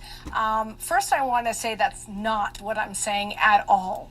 There's pro-Palestinian, there's pro-Israel, but you've been having pro-Hamas people on your platform, and you're giving them an opportunity to spew their virulent anti-Semitism and their propaganda that justifies Hamas terrorism. It's one thing to debate issues of geopolitics and national. Brooke, can you name one? Right in front of me, I can't. I was replying to something that just name you one. had someone on. Wow, she can't even defend her statement with one example, guys. He just destroyed her. That I was. Name one. None of the people he invited actually said they are in favor of Hamas. Bassam basically said he understands why a group like Hamas would emerge. All the other guys, low-key, all of them, they're basically saying they don't agree with the violent attacks on both sides. That's not condoning Hamas. What is she talking about? She's lying. She's lying. She's definitely lying. Yeah, I can't. I was replying to something that just name you one. had someone on that I was. Name one guest I've had in a month. You know, I don't have who the actually names has on me right now, but I can name someone but who hang is on, Brooke, right now. With all due Token Tony Z, what's up, buddy? Could you imagine people betting Bitcoin on the prices of Bitcoin? Someone saying it's not going to go up 36, and someone says, I'll bet you $1,000 Bitcoin it does. Crispy Cat, that's called shorting the market. People do that all day. That's all people do, bro. You're so funny that you didn't know that. Yeah, just knowing a good site is key. I don't feel there's much to be made on apps. Lordy Nordy. Michael Haskey, I've been getting by on a good payout one app. That is good. I gotta get meds bad. Hey, Nay, Panoy, and Trendies, Token Tony Z. I hope you make it big, Michael, says Lordy Nordy. Michael Haskey, just gotta make it enough to get a truck for my company. Go back and running. I thank you, Lordy. You bet. Until then, I'll have to keep busting my ass making tape products for 3M. Woohoo, I love tape. Right in front of me, she said, so everything she is saying is on paper, eh? Respect, Brooke, with all respect, you tweeted this lengthy attack on me and my journalistic rigor. Okay, so I will talk about and it. I'm simply Let's asking talk you about, if you're for going to example, do the Brooke, people you have on. Hey, Piers is going in. I've never seen this before. This is very, very interesting. Right. So I will talk about and it. I'm simply Let's asking talk you about, if you're for going to do example, the Brooke, people you have on right now. Hang on, Brooke. Hang on. If you're going to do that, I don't think it's unreasonable for you to say who. Which of my pro-Palestinian guests expressed support for Hamas? Because I must have missed that. Wajahat Ali, who is on the show right now with us, for example, has deep connections to the Muslim Brotherhood. The Muslim Brotherhood is the mother of all terrorist organizations. It spawned Hamas, a designated terrorist group, which is currently killing both Gazan and Israeli civilians. Wajahat Ali, who is on the platform with me right now, and your audience needs to know this, sat on the board of the Muslim Student Association, which is widely known to be a Muslim Brotherhood entity. He also has writings that are cross-posted on the English language website of the Muslim Brotherhood. He has cross-posted authors who call for the eradication of the Jewish state. He's a leading writer at CAP, the Center for American Progress, which also has ties to the Muslim Brotherhood. She's not doing Jews any favors at all, man. She's not representing Jews well at all. At all. I hate to say it. Blowing at the same let me time, go to the man you just been. Let me go to Wajahat that they are using right now. Let me go to the man you've been accusing. Wajahat, what do you say to that?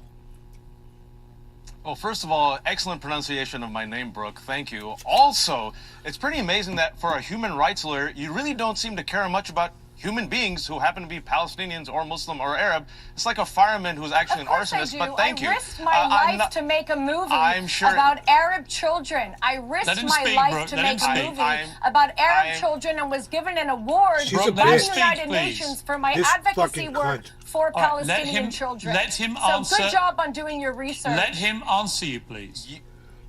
You are the hero and you are the victim. But let me say the following. Let me say that the person who accused me of being the Muslim Brotherhood and the person who's accused us, anyone who's pro-Palestinian, of being a Nazi, which is, by the way, what Brian Mass said, a Republican. He said there's no such thing as Palestinian civilians because they're just like Nazis, right? But anyway, she talks over him. I hate that shit.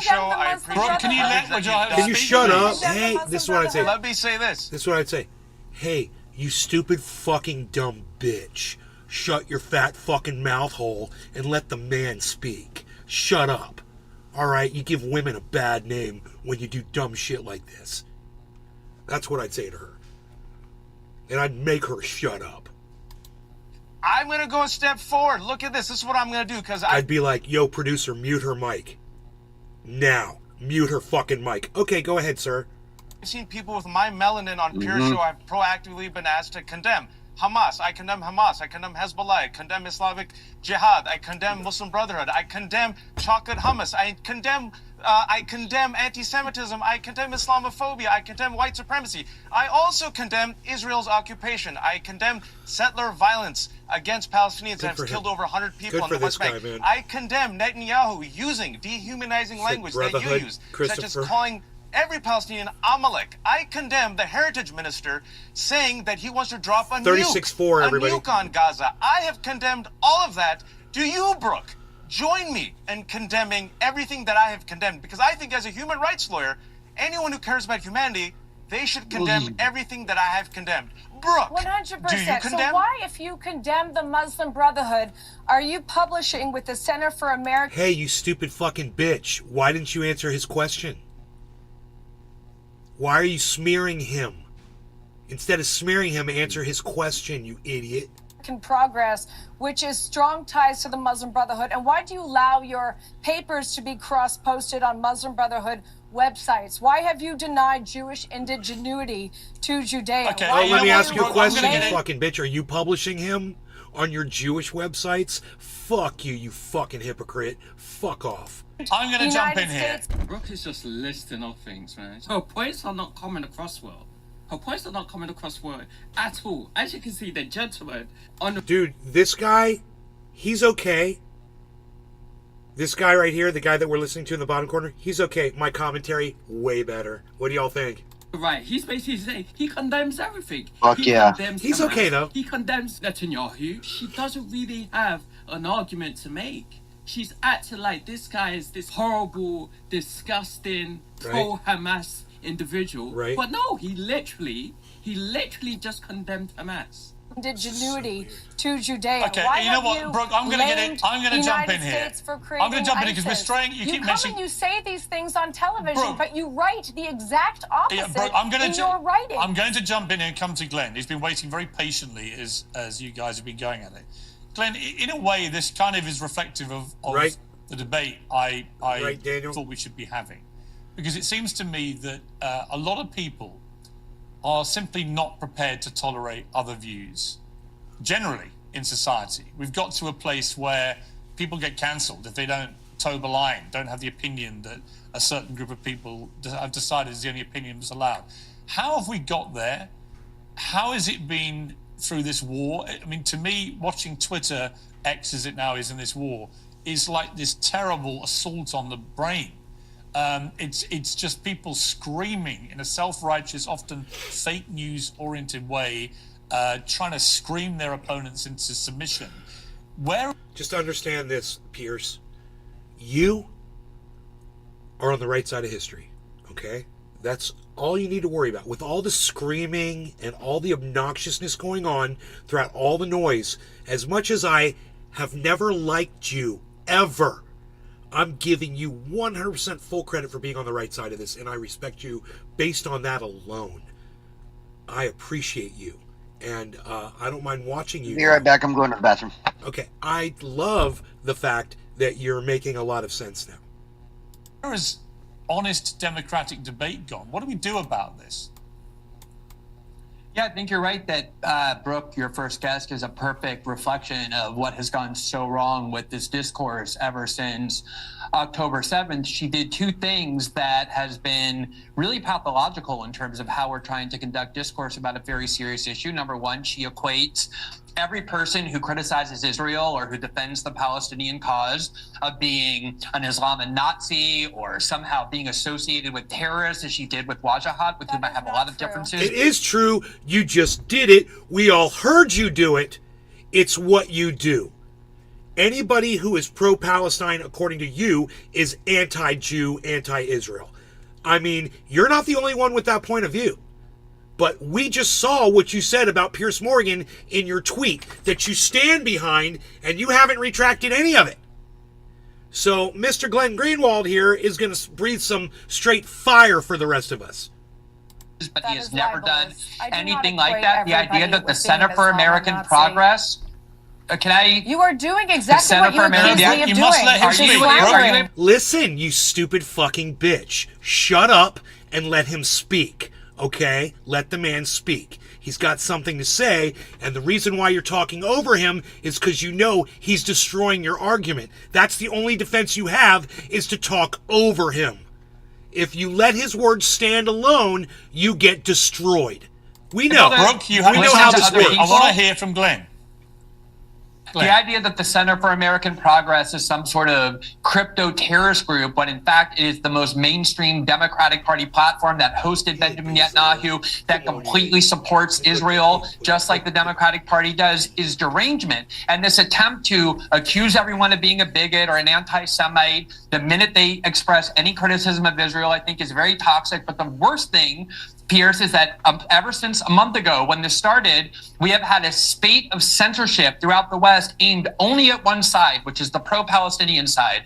France banned all pro-Palestinian protests. You can have pro-Israel protests. You can go and say you think Gaza should be flattened, that all Gazans should be eradicated, like many people say. What you can't do, though, is march in opposition to the French policy. The British Home Secretary said waving a Palestinian flag may be a crime. In the U.S., they're banning pro-Palestinian groups. So we can have our differences. Obviously, this is a very inflammatory issue. No, they're banning them from colleges. What we should not do is try and kicked them out of colleges. Debate 10 of them here, 10 groups here in just the state of Florida. So she's a fucking liar. A terrorist and a Nazi. That's 100% facts. That's why on this channel I always try to be impartial. That's the only way to do it. That's the only way to be fair. Yes. And if you want to learn and actually really broaden your horizons and actually, really get a good grasp of what is going on, you gotta take in different sources, both the left and the right, and even the center. You can't just be narrowed in on one point of view. Right. Fantastic point this guy's making, man. One side from expressing themselves or accusing everybody of being a terrorist and a guy Nazi is Glenn Greenwald because from the they Gray express Zone, criticism for the Israeli government, something which many Jews like myself and many Israelis do as well. Okay, let me go to Brooke. No, I want to ask Brooke, I want to ask you a question. Glenn Greenwald's just lying, everybody. Palestinian? Okay, Brooke. The murder and bludgeoning of a Jewish man at a pro-Hamas rally. These are not pro-Palestinian rallies. What is banned is pro-Hamas in Europe. Hamas is a designated terrorist group, and you should understand the difference between that. When you lock students in a library at Cooper's Union and bang on the door and threaten them with violence. Just because there are a few silly individuals out there who are trying to harass Jews doesn't mean that every pro-Palestinian is out there harassing Jews. She's making generalizations. And any terrorist and a Nazi because they express criticism for the Israeli government, something which many Jews like myself and many Israelis do as well. Okay, let me go to Brooke. No, I want to ask Brooke, I want to ask you a question. Is this pro-Palestinian? Okay, Brooke. The murder and bludgeoning of a Jewish man at a pro-Hamas rally. These are not pro-Palestinian rallies. What is banned is pro-Hamas in Europe. Hamas is a designated terrorist group, and you should understand the difference between that. When you lock students in a library at Cooper's Union and bang on the door and threaten them with violence. Just because there are a few silly individuals out there who are trying to harass Jews doesn't mean that every pro-Palestinian is Right, out there right, harassing Jews. right. She's making generalizations. Exactly. And any person with common sense knows that you Exactly. can't be making generalizations if you want to be taken seriously. Well a said. library at Well said. Cooper's Union and bang on the door and threaten them with violence. That is not free speech. When you beat up Jews because you are projecting your hatred of a foreign government on somebody because of what they look like or what their religion is, that is bigotry. That is not free speech. And your other two guests Obviously, want to violence cause is this a- moral obviously, violence is a confusion crime. that Okay, somehow let me- the okay, peaceful Don't Don't all speak at protesters once. I are want to bring in. protesting for I want to bring in Palestine. Wajahat, please, to There's respond to no- that. there's Let me, no Brooke, you can't just keep democratic talking. Palestinian You've movement. made a powerful point. Okay, so Let me this go to is- Wajahat this- for a response. This is the big difference between you and me, Brooke, and there are many differences. That I have the capacity to empathize with the suffering of the Jewish people and with Palestinians. That when I see anti-Semitism, when I see Jews who are afraid in Europe and in America, I condemn it. When I see Muslims afraid of Islamophobia, I condemn it. When I see Wadia, who was a 6-year-old boy murdered simply because he's Palestinian American, I condemn it. When I see this man, the 69-year-old man, and they're researching it right now to see whether or not it was a hate crime, I will condemn it. The difference between me and you is that when I see dead the fuck children, up, when bro, I see says 4,000 Palestinian kids who are killed, it horrifies me. As a human rights lawyer, I'm amazed why this does not horrify you. When you see 4,000 kids How killed, dare you? this is not How shocking dare for you. It's you collateral accuse me of damage. not being Right now, the horrified by IDF, civilian deaths? yesterday said, can I I'm finish? sorry. Can I This finish? is The total IDF yesterday slander said, and the untruths. IDF yesterday And said, untruths. stop interrupting me. Please, IDF yesterday Yeah, shut up, you fucking stupid bitch. And every time you cut him off, you destroy any support that you would ever get from anyone because you can't respect people with a differing opinion from you, and you prove that by not allowing them to talk, and you prove that you're not even worth having a fucking conversation with to begin with. Way to go. You know, this is a losing battle for these cunts. said that of the So 10,000 stop people lying. killed, only 60 were Hamas operatives. So that means that 10,000 people were killed by Israel in the past month, 4,000 children, more kids killed in the past month than in the past 3 years of all war zones, the conflict zones combined. I say it's inhumane and indecent. That is horrifying. And 4,000 yeah, kids and why doesn't she? have Why does she died. sit there with that look on her face? 10,000 Why does she say? people And you have know died what? in You're right. Gaza. Of that That's 10,000, horrible, and I 4,000 condemn kids. that. She doesn't And even they say only that. managed to She kill can't even condemn 60 the death of Hamas civilian children. Members. I mean, Look at her indignance. Zones, Her the conflict her zones combined. privilege. I say it's inhumane and indecent. Do you condemn the 4,000 kids that have been killed? And as of yesterday, the course, IDF said listen, the only 60 difference people were Hamas between- operatives. No, Human- no, boom. She doesn't condemn it. She tries to say what the difference is between. Well, no. Do you condemn it? It's a simple question. He has just taken your fucking legs out from underneath you. Then he took a hacksaw and cut them off. You have been destroyed by this man. And your inability to condemn the deaths of 4,000 kids that were innocent, that didn't need to be killed by your own precious fucking IDF, well, you know what? It just proves that you don't deserve support from anybody. Ever. Ever again. How about this? Never again support Israel. Never again. Never again. You like that? Never again support Israel. Fuck them. Because of cunts like this. Fuck you. And this was the attitude that I got to see from a lot of Israeli Jews that were talking about Palestinians. This attitude.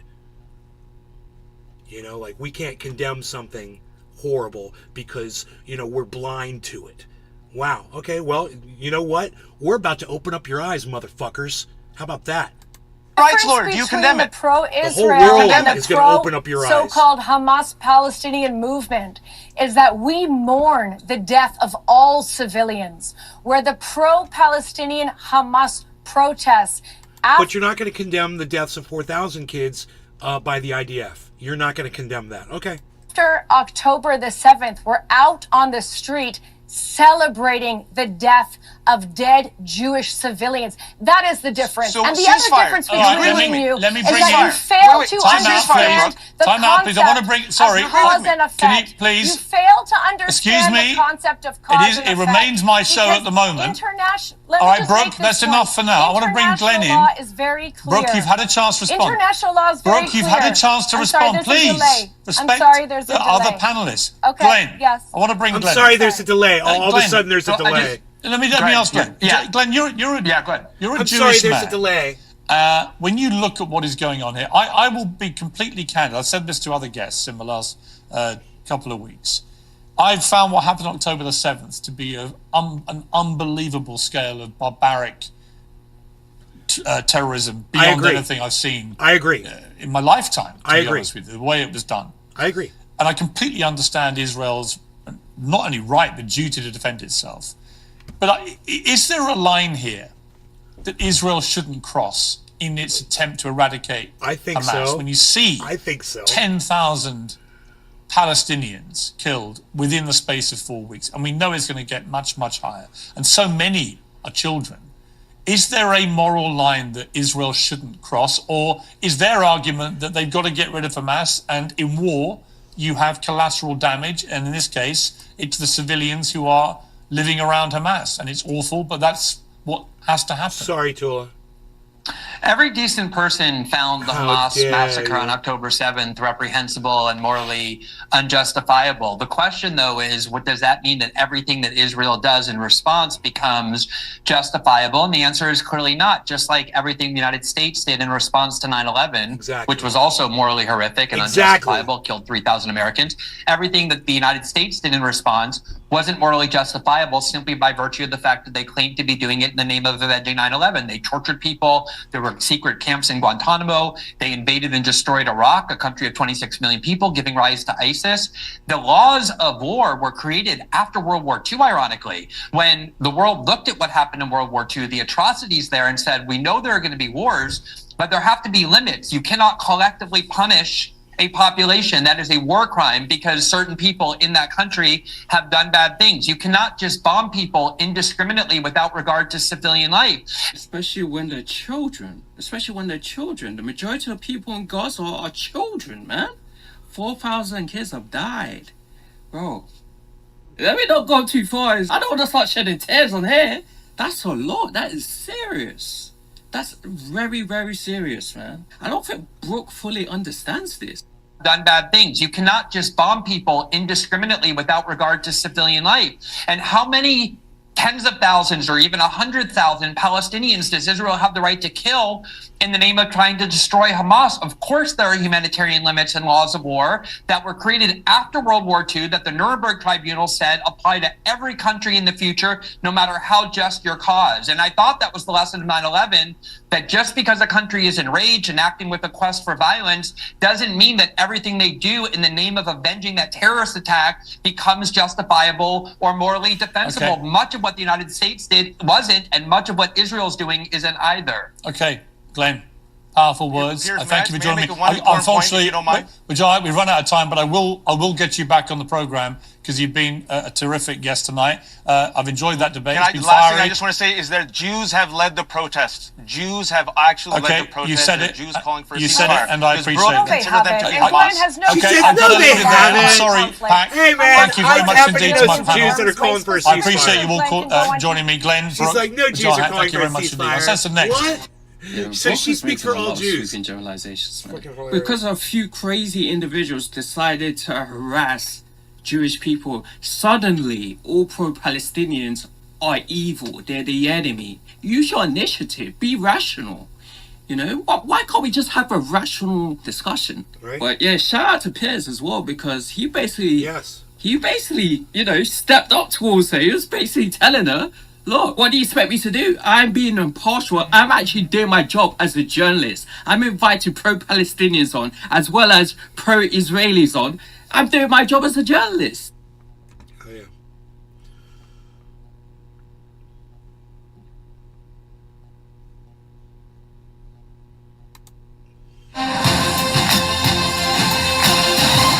In Gaza, many other countries in the Middle East are demanding a full ceasefire Israel has ruled out a ceasefire while Hamas holds around 240 hostages who were kidnapped during the deadly terror attacks on October the 7th. It says there's already tactical pauses in its daily assaults on the Gaza Strip, where more than 10,500 people reportedly now been killed in Gaza, including over 4,000 children, according to the Hamas-run health ministry. On Sunday, the Pope made an urgent plea to stop the conflict, saying, "I pray to you to stop in the name of God, cease the fire." So with so much bloodshed, is it time for a ceasefire? Joining me now to discuss this, America's rabbi and best-selling author, Rabbi Shmuley Boteach, and welcome back to Young Turks creator and Democratic presidential challenger, Cenk Uygur. Well, welcome to both of you. Cenk, let me start with you. Many people are calling for a ceasefire. Queen Rania of Jordan, Angelina Jolie, Arab leaders, and so on. I presume you would agree with that. Yeah, absolutely. I think that they've murdered enough Palestinian civilians.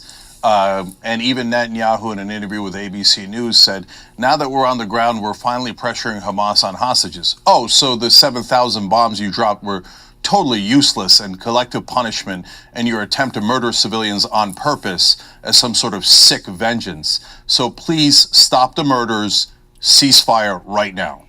Rabbi Shmuley, your response? Cenk is polling in the Democratic presidential primaries at 0%. Dude, what's with he has a greater likelihood of being elected the new king of France. And don't interrupt me, please. No, fuck you. You're an asshole. This is a debate, and the very first thing you did was attack him. So now, just like the last dumb fucking cunt we watched, here's another stupid fucking cunt that doesn't understand the rules of debating. You don't ad hominem people. You don't attack them on personal bullshit. You go after the content of what they're saying. Otherwise, it's not a debate. It's you acting like a fucking 2-year-old. You've already lost. This fucking cunt has already lost. Wow. Who cares what the fuck Cenk's, how he's polling in a presidential election or whatever the fuck he's doing. Who cares? Please. And the reason is that the American people are decent. They understand that Cenk's anti-Semitism, which he has voiced on your show repeatedly, calling Jews genocide dares, and this is the eve of Kristallnacht, the 85th anniversary of the start of the Holocaust. He would deny the Jewish people the only dignity left to us, that we were victims of genocide, and he would say that we are the Nazis, we are the Gestapo, for simply wanting to defend ourselves. For simply against wanting to the brutality and the savagery of Hamas. Ourselves. Cenk. Cenk, you'll have your turn. Just show some decency. If you're not going to show it to my people, show it to me and show it to the viewers of the show. Stop. But who is surprised that a man whose name of whose podcast is Young Turks, who perpetrated the Armenian genocide? The Young Turks is like calling your podcast the Young Nazis, the Young Gestapo. They killed 1.5 to 2 million Armenians between 1915 and 1918. The Armenian community has begged Cenk to change the name of the show. For the first half of his life, he was a complete Armenian genocide denier. Then he changed. Now he is a Holocaust denier because he is saying that the Jews are engaged in a genocide of the Palestinians. Now, which nation? How can there be 1.8 million Muslim Arab citizens? Rabbi Shmuley. Dude, this is fiery as fuck. We have stumbled onto what I think might be one of the greatest videos online right now. I have no idea what's about to happen, but it can only get better from here. And you know what? Cenk's pretty good at defending himself, and I'm really looking forward to him just beating the shit out of this guy. So I have a feeling Cenk will do it too. So let's see how much ammunition he's got. I have a feeling he's got plenty. Okay. I'm going to go to Cenk. You said some very strong things about Cenk. You can now respond, Cenk. Yeah, you should never have this guy on air. Everything he said is a lie. I don't deny the Holocaust. That's insanity. Dude, I love it. Right off the bat, everything he said is a lie. Why? You shouldn't even have this guy on air. Everything this guy said is a lie. And fucking Cenk, he just had his memes all locked and loaded and ready to fire off. And boom. There it was. Everything he said's a lie. Now let's listen to Cenk. In terms of the Armenian genocide, there is a powerful analogy there. Why was it a genocide? And yes, it was a genocide. Why? Because they moved and displaced so many people and killed civilians on the way. What is Israel doing? moving and displacing millions of people and killing innocent civilians. It is the exact definition of a genocide. So I think the Jewish people are an amazing people, and their culture is beautiful, and I don't tolerate any anti-Semitism. But I think that the occupation is decaying the moral core of Israel. How long are you going to oppress these people? But Cenk, and I know this guy, all he wants to do is an ad hominem attack. He's a liar. Yes. And you could tell exactly. That is exactly what I told you guys. That is all he did, was personally attack Cenk instead of going after the issue. And it's really good that Cenk brought that up. He's saying this guy's a snake and a weasel, and he's good for shit. What kind of indecent human being he is. There you go. He's an indecent human being. He's fantastically worded, and Cenk is doing really good. But the main reason he's doing it is to avoid the topic. Oh. When are you going to stop? And let me add this too. I don't like Cenk. I don't like Cenk at all. In fact, I fucking hate the dude. So you understand that while I sit here and watch this and give him my support, understand it's because he's making sense, and I appreciate what comes out of his mouth. And it doesn't matter how I feel about a person. When that person's making sense, I want to listen to him, and I kind of want to support and let you guys listen to him as well. Murdering Palestinians and cheerleading it. Okay. If you're talking about genocide, you're the one right now doing the genocide. May I respond? Yes. Go ahead, more lies. Go ahead. You know, Go ahead, more lies. I've spent my life debating people. Whenever someone starts using personal names and screaming like a lunatic, they're losing the debate. Let me remain factual. You're the one that started with the ad hominem attack, you fucking idiot. You just called yourself out, and you literally just admitted that you lost this debate. We stopped it as soon as you did it. Cenk didn't say anything about you first. It was you. You were the first one to throw it down. You were the one that opened it all up to personal attacks. And as soon as you did, Cenk's like, oh, okay, great, because I got a bunch of personal attacks I can throw right back at you, too. So, you stepped into the mud first, though, motherfucker. Don't act like you're innocent here. This is hilarious. And Cenk is calling him out and saying, no, bullshit, you're the first one to do it. And made up things. The Palestinians were offered a state in 1936 in the Peel Commission. They rejected it. They were offered a state in 1947, the UN Partition Plan. They rejected it. They were offered a state in 1967 after Israel conquered Judea and Samaria and the West Bank. They rejected it. They were offered a state in 2000, Yasser Arafat, Ehud Barak. They rejected it. They were offered a state with Ehud Olmert in 2008. They want their fucking land. They don't want to be fucking put somewhere else. They don't want to be ruled. Unilaterally withdrew they don't from want to Gaza fucking in 2005, go by the conditions and they did not set. create a state. I don't blame them. In fact, where were you, Cenk, when you say that you care about Palestinian children, when Hamas stole the highest rate of per capita international foreign aid, larger than the Marshall Plan, from Palestinian children, did not build schools for them, did not build hospitals, took all the money to buy bombs and to build a network of tunnels, which is larger than the New York subway system. Where were you then? Why did you only come up now? In fact, when Bashar al-Assad killed 600,000 children, Arab children, when he gassed them with mustard gas, my organization took out full-page New York Times ads to protect them from There was no evidence that happened. You then? You don't care about There was no evidence of that happening. You are a Jew by the way. defined as someone who only wants to lie and say that the Jews are genocidaires. And don't try to cancel me and say that I shouldn't be on. You're not a producer of this show. Because you are ignorant of the facts and ignorant of the history does not mean that you can cancel my voice. Cenk, your response. Okay, so first of all, this guy is a full-blown bigot. He's one of the most racist people I have ever seen, does not value Palestinian lives at all. And everything he said about me is 100% untrue. I was vicious in my criticism of Bashar al-Assad. I've criticized Hamas over and over again, and I think what they did in the attack against Israel was reprehensible. But for God's sake, how long are you going to occupy these people? For me, the idea of Israelis and Palestinians or Muslims or Jews being different is absurd. Those are just stupid labels that we put on people. They're all human beings. I value the Israeli life just as much as I value the Palestinian life. Cheers, We're all human. Stop using these nonsense labels to kill each other. And all this guy wants to do is more murder of Palestinians. When are you going to let them go? Cenk, let me ask you a question. You mentioned genocide there. What Hamas is actually in its charter dedicated to doing is the purest personification of genocide. Well, it is. They want to see the eradication of Israel, and they proved on October the 7th they will kill as many Jews as they can possibly get their hands on. So that is pure genocide. What Israel is doing in return, I don't think meets the category of genocide. Right, because they don't want to get rid of every Palestinian. They don't want to kill every Palestinian. No, they want to kill every Hamas terrorist. Now, there are legitimate question marks about how they're going about this and about the civilian casualties. How do you explain the 4,000 dead kids then, Piers? But there is a moral distinction between what Hamas is dedicated to doing and what Israel is dedicated to doing, isn't there? No. First of all, Hamas is a bunch of idiots. They should take that stuff out of their charter. All it does is hurt the Palestinian cause. I agree. There's no call for it. It's dumb and it's immoral. I agree. Hamas claims that they would like to do these things, and from time to time they do these attacks that are horrible and they should never do.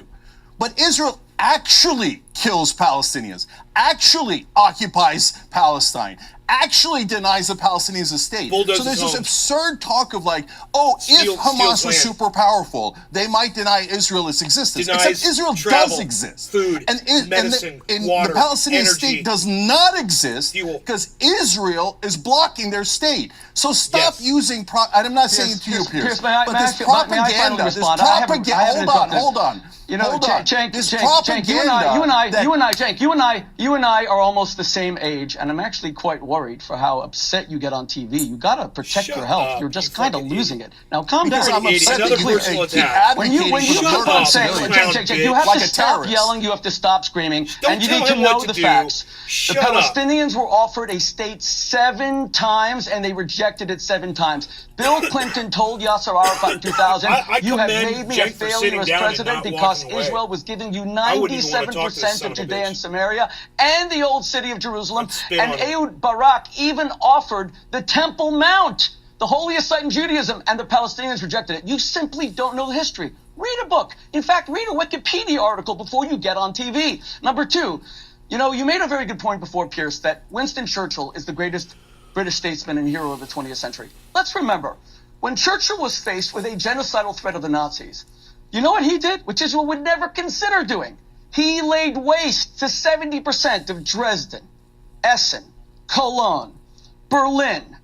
He eviscerated Germany and turned it into a parking lot, murdering about 6 million German civilians. Israel has never even considered doing 1,000th of that. You never hear about that. And FDR acquiesced to it, and he's considered our greatest president of the 20th century. And then Harry Truman dropped 2 atomic bombs on Nagasaki, Hiroshima. So and Israel has nuclear weapons, has never considered doing that. Israel opened up well, they've actually, humanitarian let me come at you, begging Rabbi, the government. So I have one question. I want to come back to you on 2 points. Simple question.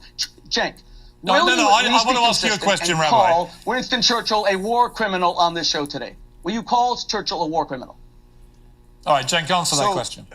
Okay, so Rabbi Shmuley, if you're actually a rabbi, what the standards of history have changed. So the Mongols went into Baghdad and killed every man, woman, and child, killed 800,000 people, the largest city in the world. Now, we don't live by those standards anymore. And right now, if a modern British prime minister or American president advocated for dropping a nuclear bomb in Japan or killing 70% of the people that live in Dresden, you're damn right I'd call him a war criminal. It's a different situation today than it was in the past. And so what you're saying is, hey, we only murdered 10,000 civilians, and wantonly and recklessly, and we only did a partial genocide, so we're not as guilty. I'm not buying it at all. Rabbi Shmuley, I want to ask you a question. Okay, hang on, Rabbi, I want to ask you a question, which is this, which is the unique scenario in Gaza, is that nearly half of the civilian population are children. They have nothing to do with this. They're not politicians, they're not in Hamas, they're not terrorists, they're not military, they're kids. And they are in their thousands being killed here. And I ask you really, is there any limit, you as a rabbi, of the number of children who need to be killed to get rid of Hamas here, or is there no limit? Of course there's a limit. We mourn the death of every Arab, Muslim, Palestinian child as if a Jewish child died. They are absolutely equal before God. That's why Israel withdrew completely and utterly in 2005, something that Cenk will not even acknowledge. There isn't one Israeli soldier, there wasn't until this new invasion, because of the attack on Sderot, I went to those places, Pierce. I was there 2 weeks ago. I saw the blood caked on the walls, congealed to 3 or 4 inches. I saw the knives that were used to murder entire families. We saw the place where Thai, not Jewish, Thai farm workers who were growing pumpkins were beheaded. We saw the body of Shani Luke, and I spoke to her mother, Ricarda, who was taken naked. These are religious men in Hamas, taken naked in her underwear and her bra, her dead body, these necrophilia savages. We saw all that. How many Palestinian children need to die? God forbid, not one. All Hamas needs to do is let the civilian population go south. Stop using them as human shields. Hamas wants these Palestinian children to die. Every Palestinian child to Hamas is a bulletproof vest. Okay, but you said they exist for no other reason than to humiliate Israel. Okay. Let them go south and be safe. Okay. But Hamas wants them. Let them go south It's and be Hamas's safe. fault. It's Hamas's fault. It's Hamas's fault. Rabbi Push them Shmuley, away. you did say rabbi there's a limit. What is says, that limit? Let them go south. What a Pierce, fucking piece it's of hard shit. to put a number on how many people Hamas is prepared to allow to die in order to destroy the state of Israel. Remember, Hamas's motto is from the sea, from sea to sea, Israel will be, Palestine will be free. It's the annihilation of every Jew. Iran calls for it openly. A second Holocaust. This is the eve of Kristallnacht. I don't want to put a number on how many Palestinian children. I want a ceasefire right now. Hamas must surrender unconditionally, just like FDR and just like Churchill demanded of the Nazis, unconditional surrender, release the hostages. We get a ceasefire right now. Cenk, let me ask you to call for a ceasefire by having Hamas, who you think actually cares about the Palestinian population, to announce their surrender. Call for their surrender right now. They launched this attack unprovoked against Israel. They slaughtered 1,400 people. They are holding little babies whose diapers need to be changed as hostages. Call for them to surrender unconditionally. All right, Cenk, final word to you. Can we? Okay. So, look, all this is nonsense. First of all, Israel did not withdraw. They control the borders of Gaza 100%. And as you can tell now, they cut off the water and power anytime they want. The Jewish people have been oppressed throughout history. My heart goes out to the Jewish people for all the pain and the suffering that they have endured through all of these years. But now Israel, unfortunately, is not the oppressed. It is the oppressor. Look at them dropping 7,000 bombs on grandmothers and children. There's an American nurse that explained on CNN yesterday about how she sees little kids with burns all across their bodies. So Hamas is terrible. Yes, I can call for their surrender. That's easy. I don't like Hamas. I think Hamas is Muslim fundamentalist. But it's an impossible standard, and you know they're not going to meet that standard. And because you want to keep killing those civilians to show them how mighty you are and what a great oppressor you are, I'm sick of it. And it's not only ruining the Palestinians and causing their deaths, but it is ruining. It is causing the moral decay of Israel. Blood libel. This is a blood libel against the Jewish people. Stop you may as well hiding. just say that we drink No, the it's blood not of Christian anymore. children and it's our not matzahs. working. Cenk, Okay. you are guilty of a blood libel on the eve of Kristallnacht. You should be ashamed of yourself. I'm going to call. This is a blood libel. Change the name of your show away from Young Turks who are genocidaires who killed 1 million Armenians. I'm going to try and wrestle Change things the name. back to the host here and call a ceasefire for now. It's been a fascinating debate, very passionate on both sides. I get that. I appreciate you both agreeing to debate they were each going other. off, Dude, That's that put a important smile in this, on my face. situation. And thank you for coming on the show. And I love hearing somebody speak that's making sense, that's agreeing with the things that I've been saying, arguing with somebody who's not making any sense at all, making them look like the idiot that they are. And wow, there's value in that, man. There was value in that. Come on, boy. Watch. I need a kafefi. Kepper, I need a kafefi. ASAP. Stat! I need kafefi. Stat!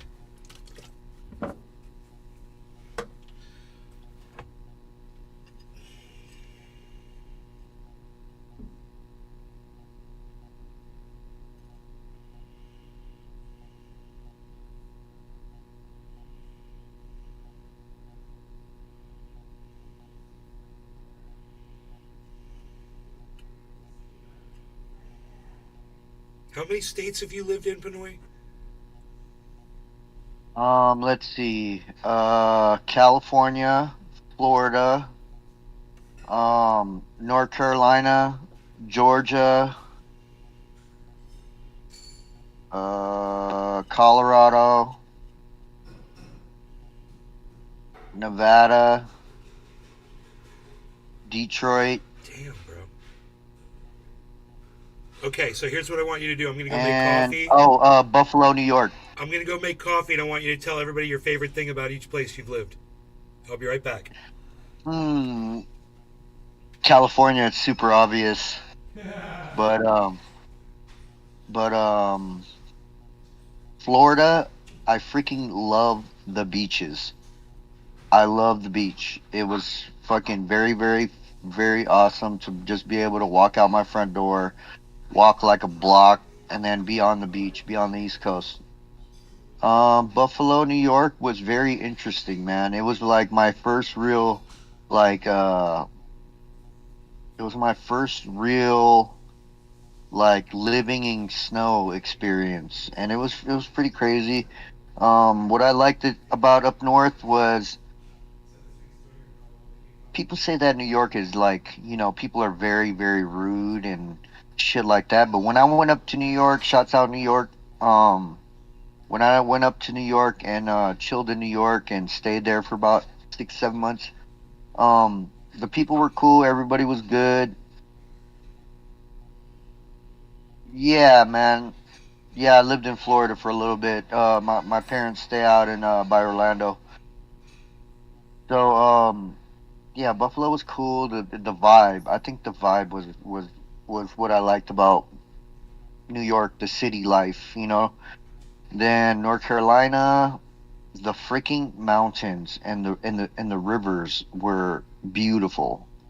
Trout fishing like on deck all the time. Like it was just awesome shit, dude, going on in North Carolina. And being in North Carolina, it's like the tri-state.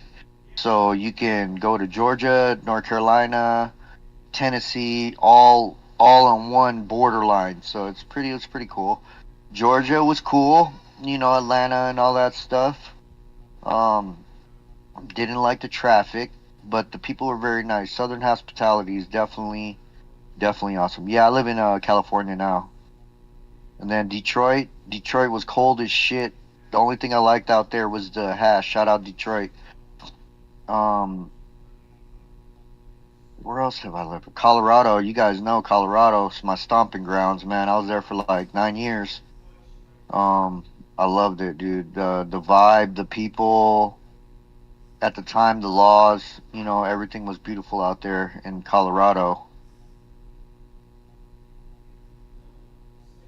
And then I've lived all over California, everywhere in California.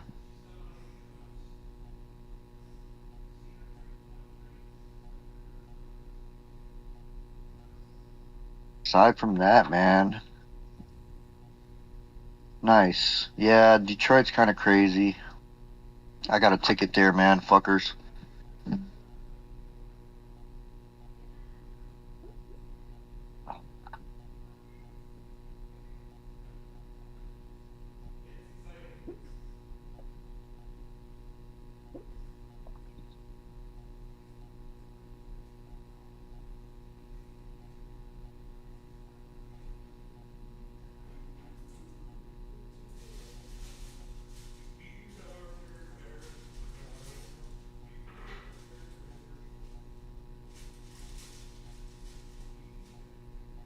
Then let's see what other states. Yeah, those are pretty much all the only states that I've ever been that I've actually lived in. I'm trying to think if there's any other states, but yeah. Yeah, Orlando's cool, man. I like Disney and shit. It's pretty dope. It is pretty cool.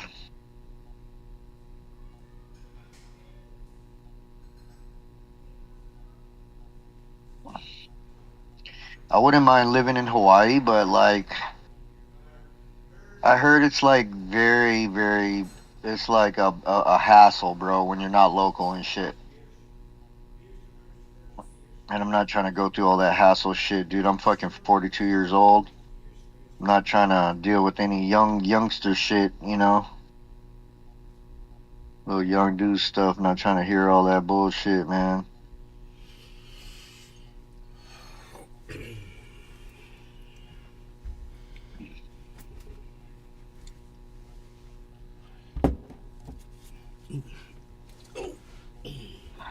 Super cool, though.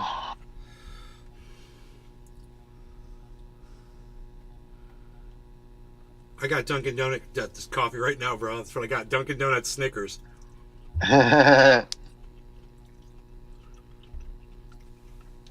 It's so funny that he just said that.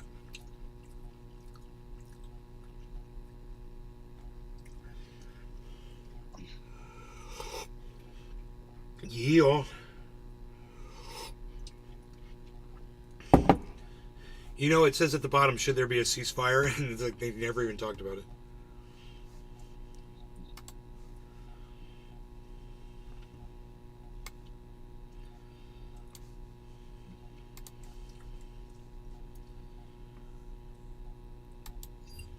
Lordy Nordy says, yum. Okay, let's see what else is going on here to entertain us. He's talking about Sam Bankman-Fried being convicted.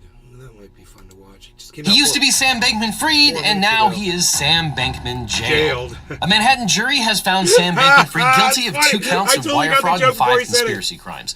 The verdict came at the eve of trial, where Bankman-Fried testified that he knew nothing about crypto, that he was too busy and lazy to get haircuts, and he thinks of himself as a smart guy in many ways, but not always, and that he could not recall making dozens of statements that he actually did make on video or audio.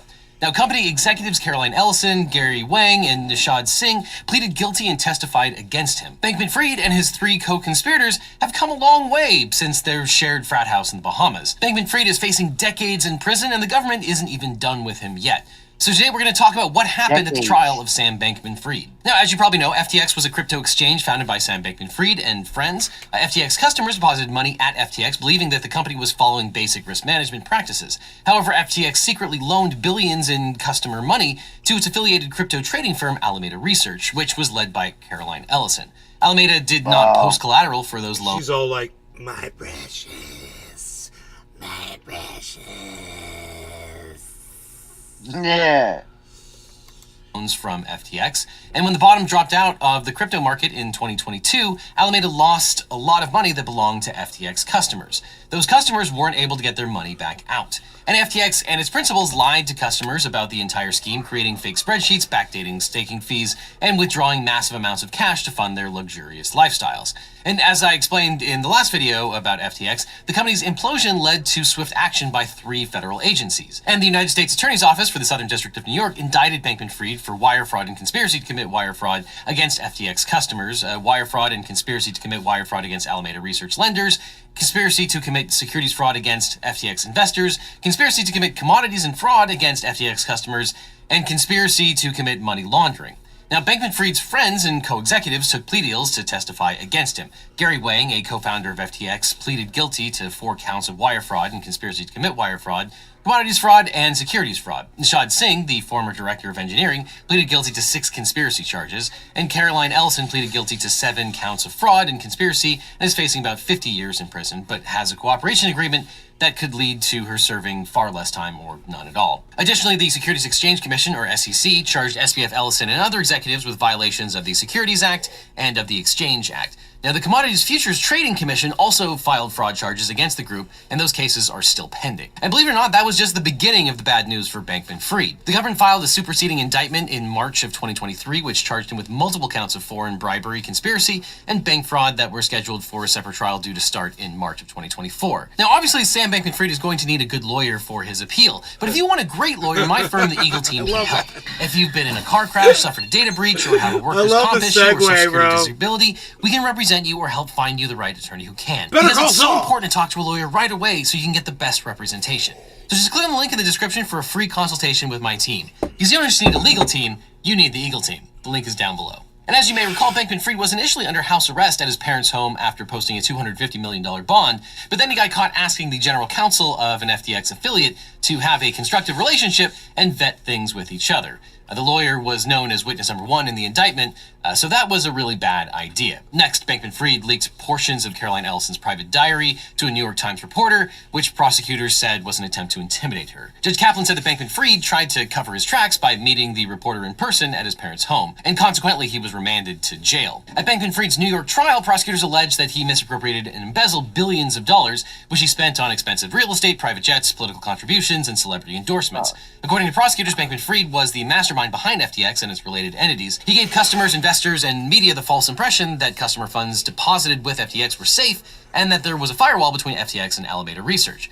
Witnesses said that Bankman-Fried was fully aware of the relationship between the two companies and that he knowingly allowed customers to deposit their money into bank accounts that actually belonged to Alameda. Former FTX Chief Technology Officer Gary Wang testified that Bankman-Fried directed him to implement changes in FTX's computer code that would give Alameda special privileges, such as a $65 billion line of credit and an exemption from being automatically liquidated should its positions lose value.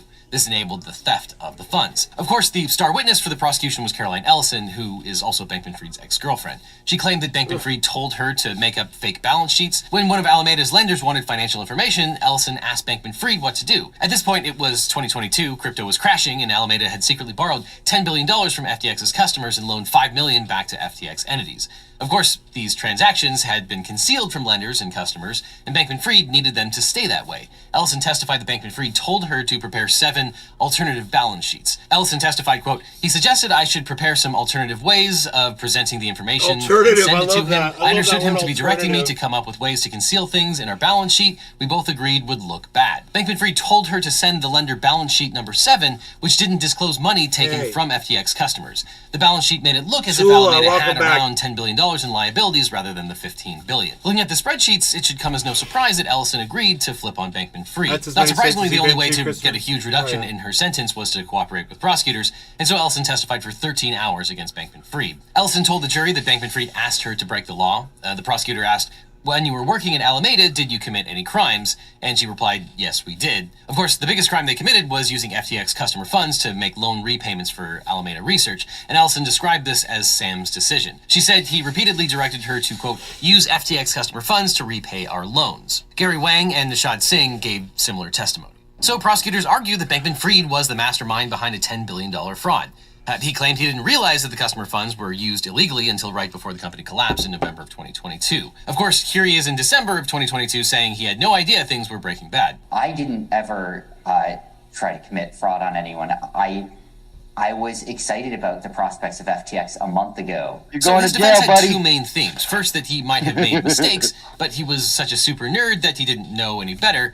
The crypto market was volatile and new, and they were making so much money it was hard to even keep track of it. He argued he was detached from day-to-day decisions and his subordinates were to blame. And the second theme was that Ellison was the power behind the throne. She was the one who made the careless decisions, leaving Bankman-Fried to clean up her mess.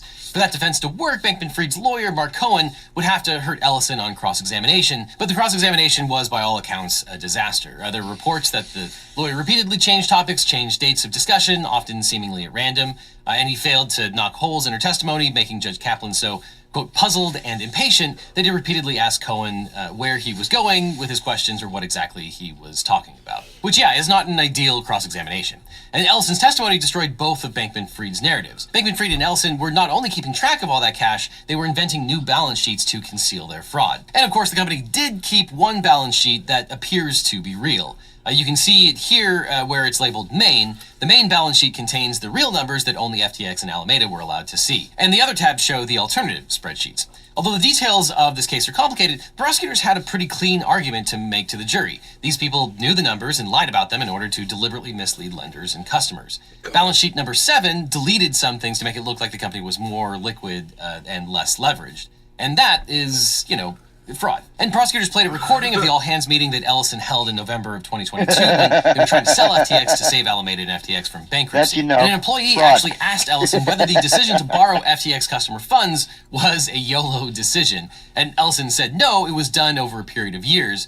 This countered Bankman-Fried's narrative that everything just got frantic at the end of the waning months of 2022. And speaking of YOLO, Bankman-Fried testified in his own defense. Now, this is always a gamble, but it's especially risky in a case where the person on trial has given so many public interviews after his arrest, which is something the prosecutors exploited on cross-examination. But, when things are going very, very poorly, sometimes you have to take a Hail Mary. But Bankman-Fried's testimony on direct was that he wasn't aware of everything that was happening, and by the time it imploded, he was frantically trying to understand what was going on. He appointed Ellison as CEO of Alameda in 2021, and then stepped away from his involvement in Alameda research, according to him. But on November 7th, 2022, as customers demanded their money back, he tweeted, "FTX is fine, assets are fine." And this was portrayed as another attempt to mislead customers. So prosecutors argued that Bankman-Fried used Alameda and FTX as a slush fund that he could use for personal loans and investments. Bankman-Fried denied that. His story was that most of FTX's users opted into spot margin trading, which is a risky system that allows for highly leveraged cryptocurrency trades. Significant losses were an inherent risk of spot margin trading, especially if other risk management standards weren't followed. And Bankman-Fried contended that Alameda was just another trader on the spot margin system, and that the crypto market crash created a perfect storm that drained customer accounts. But as prosecutors demonstrated, Alameda wasn't just another trader who was treated like everybody else. And Bankman-Fried admitted that Alameda was a trader, a stablecoin converter, and a liquidity provider. He argued that there was nothing wrong with Alameda playing multiple roles, but as the prosecutor pointed out, Bankman-Fried personally owned 90% of Alameda, plus a big stake in FTX. He was making money through every one of Alameda's functions, and Bankman-Fried used Alameda to launch FTX. And before FTX had its own bank accounts, Bankman-Fried wired customer deposits into an account owned by Alameda because it had an easier time opening accounts with banks. And most of FTX's users were individuals, but Alameda's main sub-account had a $65 billion line of credit, which effectively allowed the crypto hedge fund to borrow unlimited amounts of money. So he wasn't alarmed by the fact that Alameda consistently had a negative balance of $2 billion in 2021. Bankman-Fried argued that the company had other assets outside of FTX. But the same was not true for all of the other FTX users who did not have an unlimited credit line. The prosecutor pointed out that Alameda's largest account wasn't even involved in the spot margin trading program, meaning that its losses shouldn't have impacted other accounts at all. And regarding that special code that Gary Wang claimed Bankman-Fried told him to put into the code of FTX, Bankman-Fried testified that he asked Wang and Singh to prevent Alameda from accidentally being liquidated, but didn't know that this code actually enabled Alameda to carry out a negative balance. And prosecutors argued that Bankman-Fried deliberately portrayed himself as a kind of pinball wizard for the crypto crowd, with his cargo shorts, wild hair, and habit of playing video games during meetings. Ellison said that this was a ruse designed to pry money from investors who liked the idea of an eccentric genius. Ellison said that he thought his hair had been very valuable, and he had gotten big bonuses at Jane Street because of his hair. The prosecutor asked him to verify a quote reported by the New York Times, where he said, quote, "I honestly think it's negative EV, estimated value, for me to cut my hair. I think it's important for people to think I look crazy." So the U.S. attorney tried to show the jury that Bankman-Fried had two different stories about his role in Alameda and FTX. Before the crash, he claimed that FTX used solid risk management protocols and that he was involved in every aspect of the business. And after FTX and Alameda collapsed, he claimed that he was just an innocent bystander who acted in good faith but was in over his head and couldn't control what other executives did. The prosecutors confronted him with dozens of statements he made on the record to various media outlets, and Bankman-Fried repeatedly said he did not recall making those statements. And by the end of his testimony, he answered, "I do not recall," more than 100 times on the witness stand, even when being confronted with actual video and audio tape. And former FTX executives testified that he ordered them to spend customer money on real estate and other fun stuff. Bankman-Fried repeatedly said that he didn't remember giving those instructions, and the jury obviously didn't believe Bankman-Fried had a memory problem. So the jury convicted Bankman-Fried on all 7 counts of the indictment. It was a complicated case, but the jury only needed a few hours to reach a unanimous verdict. You might have noticed that Bankman-Fried's conviction happened less than 1 year after the companies filed for bankruptcy on November 11, 2022, which is lightning speed for a white-collar trial.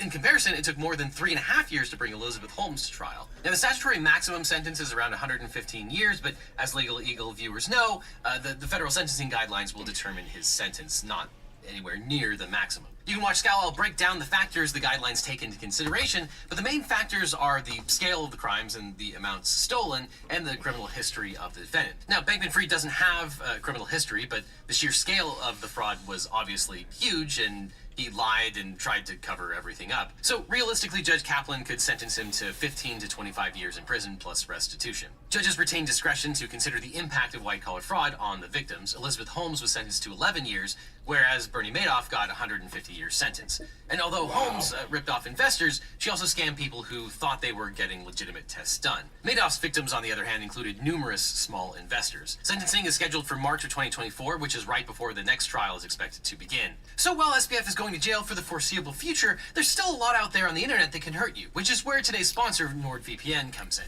Because you know incognito mode isn't actually incognito, right? Because with Nord's no logs policy, your internet service provider doesn't get to snoop on what you're searching, and neither does NordVPN. Now, I especially like to use Nord while I'm traveling and using unfamiliar networks, which we all tend to do this time of year. And Nord is more than just a VPN because it comes with a whole suite of threat protection tools. For example, if you follow some of your favorite creators on social media, you might have heard the stories of a channel getting hacked, basically a creator losing access to a successful attack or a leaked password. In fact, Alex's Corner, one of our Nebula friends, recently got their channel stolen and turned into a repository for cryptocurrency scam videos. But NordVPN's threat protection includes specific features to warn you about phishing links, as well as features like a blocker for malicious ads and dark web monitoring to alert you if your passwords have been leaked. And of course, NordVPN is a great VPN. With Nord, you can surf the web anonymously and your location stays private. It allows me to set my location all over the world, which lets me access different versions of my favorite websites. And when I'm out of the country and I try to connect with my Gmail and a bunch of other things that I'm logged into, all of those accounts usually would just freak out and tell me that I'm being hacked. So now I just reroute my connection to the US and my Gmail and everything else is perfectly happy. And not only is Nord the fastest VPN on the planet, but you get 24/7 customer support to help you whenever you need it and a 30-day money-back guarantee for all users. So give NordVPN a try by clicking the link that's on screen right now or down in the description. Every purchase of the 2-year plan will receive 4 bonus months on top, and that's completely risk-free with Nord's 30-day money-back guarantee. So click on the link below to get up to 4 months free with a huge discount, and a free 30-day money-back guarantee with NordVPN. After that, click on this link over here for more Legal Eagle, or I'll see you in court.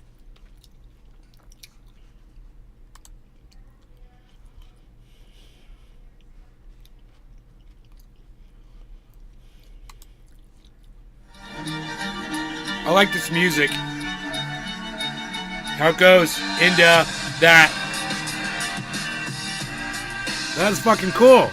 I like that. The way they mix that in. Happy off-year election day to all who celebrate and vote, perhaps. The countdown clock begins. Yes, well, it truly begins until the big one. Yeah, for sure. Well, speaking of, we've got a lot of interesting electoral news in the pipeline today. States across the country are holding pivotal elections today for governor, state legislature, and more, offering a gauge of the national mood heading into 2024. We'll be sure to cover the result of those elections here tomorrow.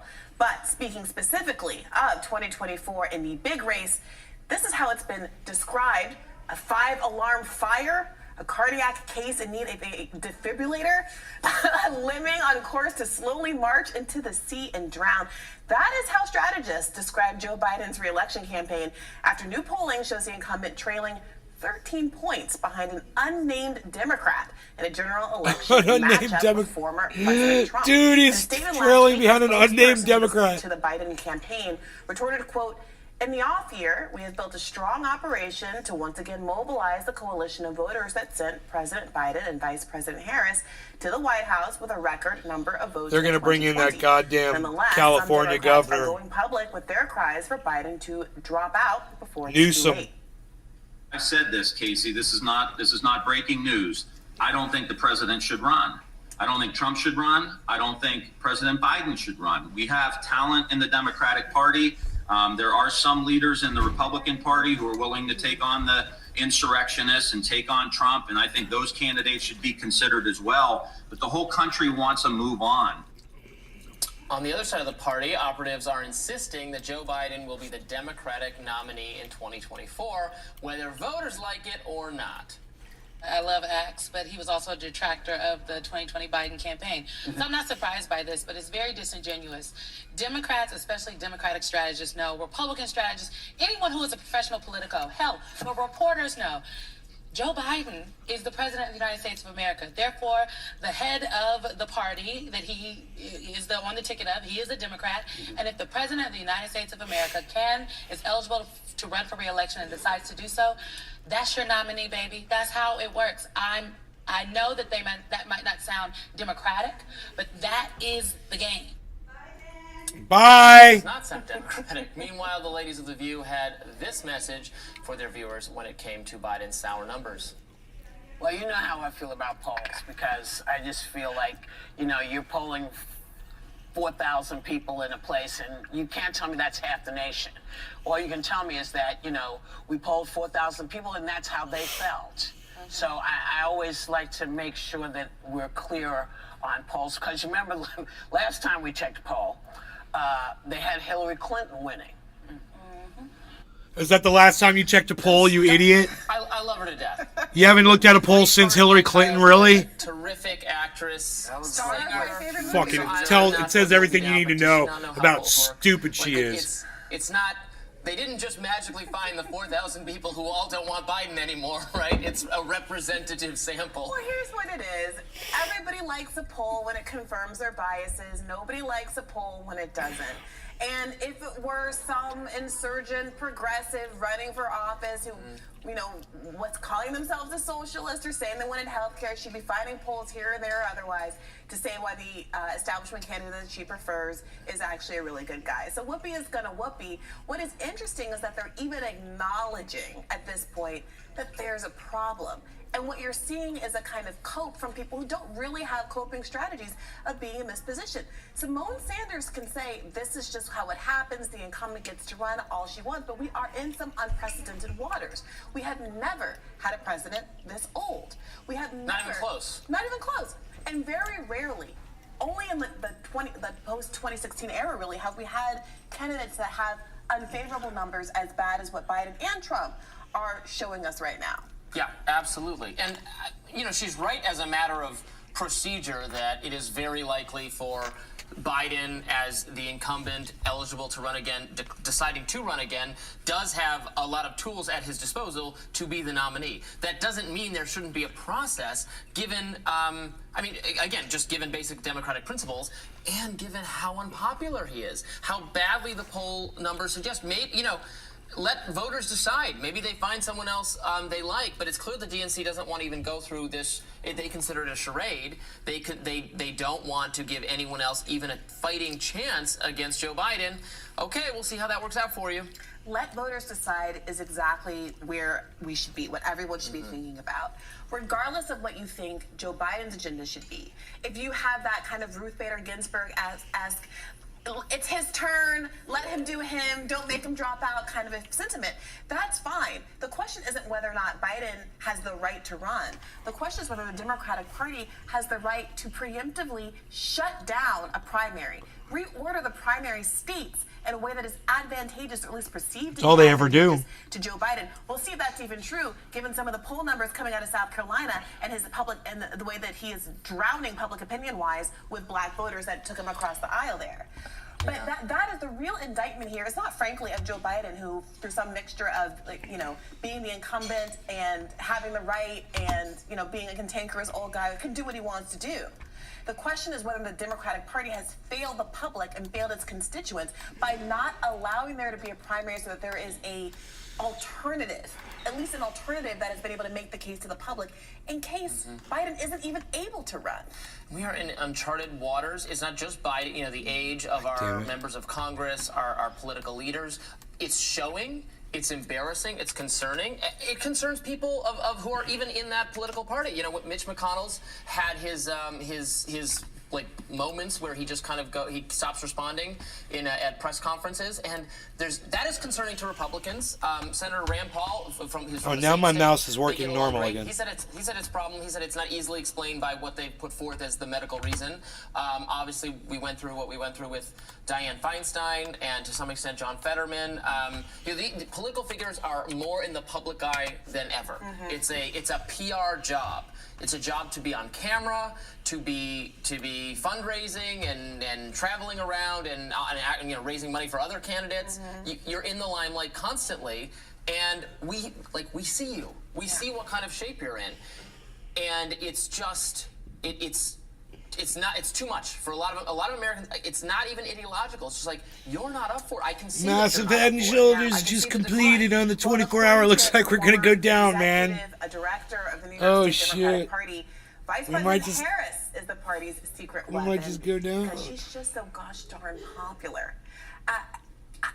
There is one secret weapon, not so secret, that they have at their disposal. That's Kamala Harris. On all of these issues, reproductive rights, affirmative action, voter suppression, just democracy broadly, for all of the reasons that you talked about at the top in terms of desegregation and the challenges to that. Here is an individual with the kind of intersectionality that is the future of the American voter and the Democratic Party, not the past. So why not put her out there to be able to speak to both the policy and the emotional content and urgency of these issues? That's what the Democrats need to do going forward. What's it going to take, in your opinion, for that theory to be tested? For the Democratic Party to actually say, this is our person, this is who we want to put our effort and our muscle behind and try to move forward there? They've already done it. In that Joe Biden announcement, the campaign announcement, she was featured a lot more heavily than one would think. So the idea behind that, in my view, is that we're going to make her more of the face of the Democratic Party in this real life. Oh, my God. Wowza. Okay, so first of all, listen to the policy agenda points that he rattled off. Those are not some Voter popular suppression, things. Affirmative action? Yeah. When's the last time you heard anybody bring up affirmative action? And I think what's going on there is that Biden has failed so much on so many of the mainstream agenda items that black voters, like all voters, have always prioritized these economic issues. I just pulled up a poll from 2022 showing what black voters care about. We're talking about housing affordability. We're talking about the economy. We're talking about healthcare costs. We're talking about inflation. We're talking about abortion access. Now, Biden's going to get a lot of juice out of the abortion squeeze. But Juice by Biden. Juice by Biden. Biden's got juice. Biden's got juice. Dropped the ball. Economic issues, black voters have more student debt than any other group in America. You know, the inflation is not a selling point for Joe Biden at this juncture. The $2,000 checks, a lot of people remember they got them under Trump. They didn't get as much money under Biden. The student debt moratorium, even if you think the Supreme Court is the responsible for him not being able to follow through with student debt cancellation, he made the choice to lift Donald Trump's moratorium, the pause that enabled so many people to get through this pandemic without having to deal with an extra $500, $2,000 a month in payments. That's on Joe Biden. And the fact that they have to be bringing up affirmative action as the thing that's going to draw people to the polls, and he's coming out of Kamala Harris. And he was bringing it up in a way that draws attention to the fact that she was chosen for affirmative action adjacent reasons, which I don't think speaks well of her qualifications and her ability to resonate with voters at large. We've talked a lot about how she wasn't even particularly popular. She was going to not do well in California, or she was not particularly popular with black voters or women in particular either. There were many black candidates who were very qualified to do the job. We're seeing Barbara Lee really distinguish herself in this moment in this race for a Feinstein seat by being the only candidate in that race who's willing to come out against additional funding to Ukraine to Israel rather, and calling for a ceasefire. That could have been she could have been in Kamala Harris's stead. Of course, if she were, she wouldn't be able to take that position. Although we do have to give credit where credit's due. In that most recent poll that we discussed yesterday, the abysmal results for Biden, showing Biden losing badly in the 5 swing states, losing if relative to a generic Democrat, an unnamed Democrat. Too bad you have to put a name on the ballot for people to vote for him. But also behind Kamala Harris, who up until now, Joe Biden, the one thing you could say for him is he can't step aside. His vice president is more unpopular than he is. That this poll shows that's no longer true. And in fact, if Joe Biden could win people who'd rather have Kamala Harris, he would be ahead in that polling. So that is, I don't know, I think that's reflective of how far Biden has fallen. It's an indictment rather than of anything Biden, else. not a compliment to Harris, but for sure it's a problem either way. Lots of problems. Well, we are 1 year out from the big day. We will be counting down as we proceed. We're so excited. Hope you are. More Rising right after this.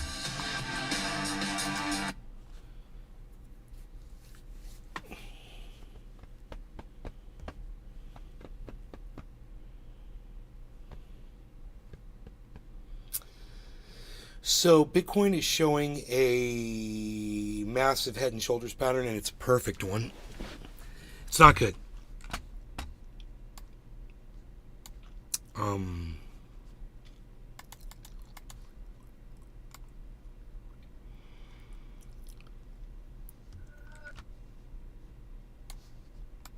So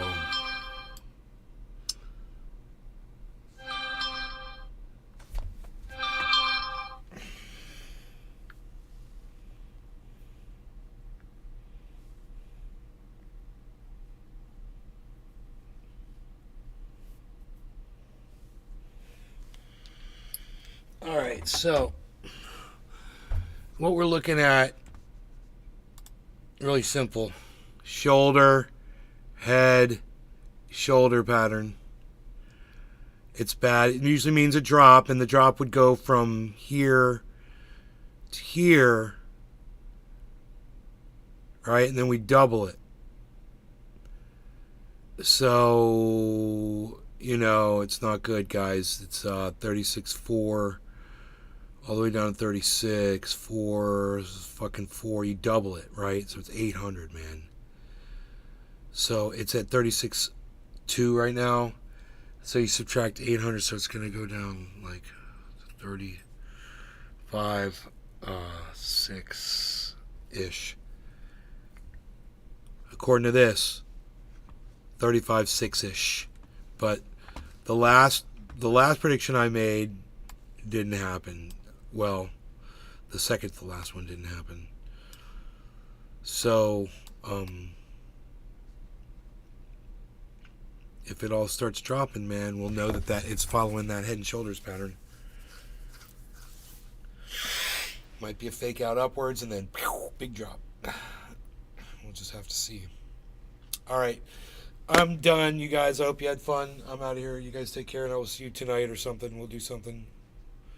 We'll go live again. Thank you, Pinoy. Take care, brother.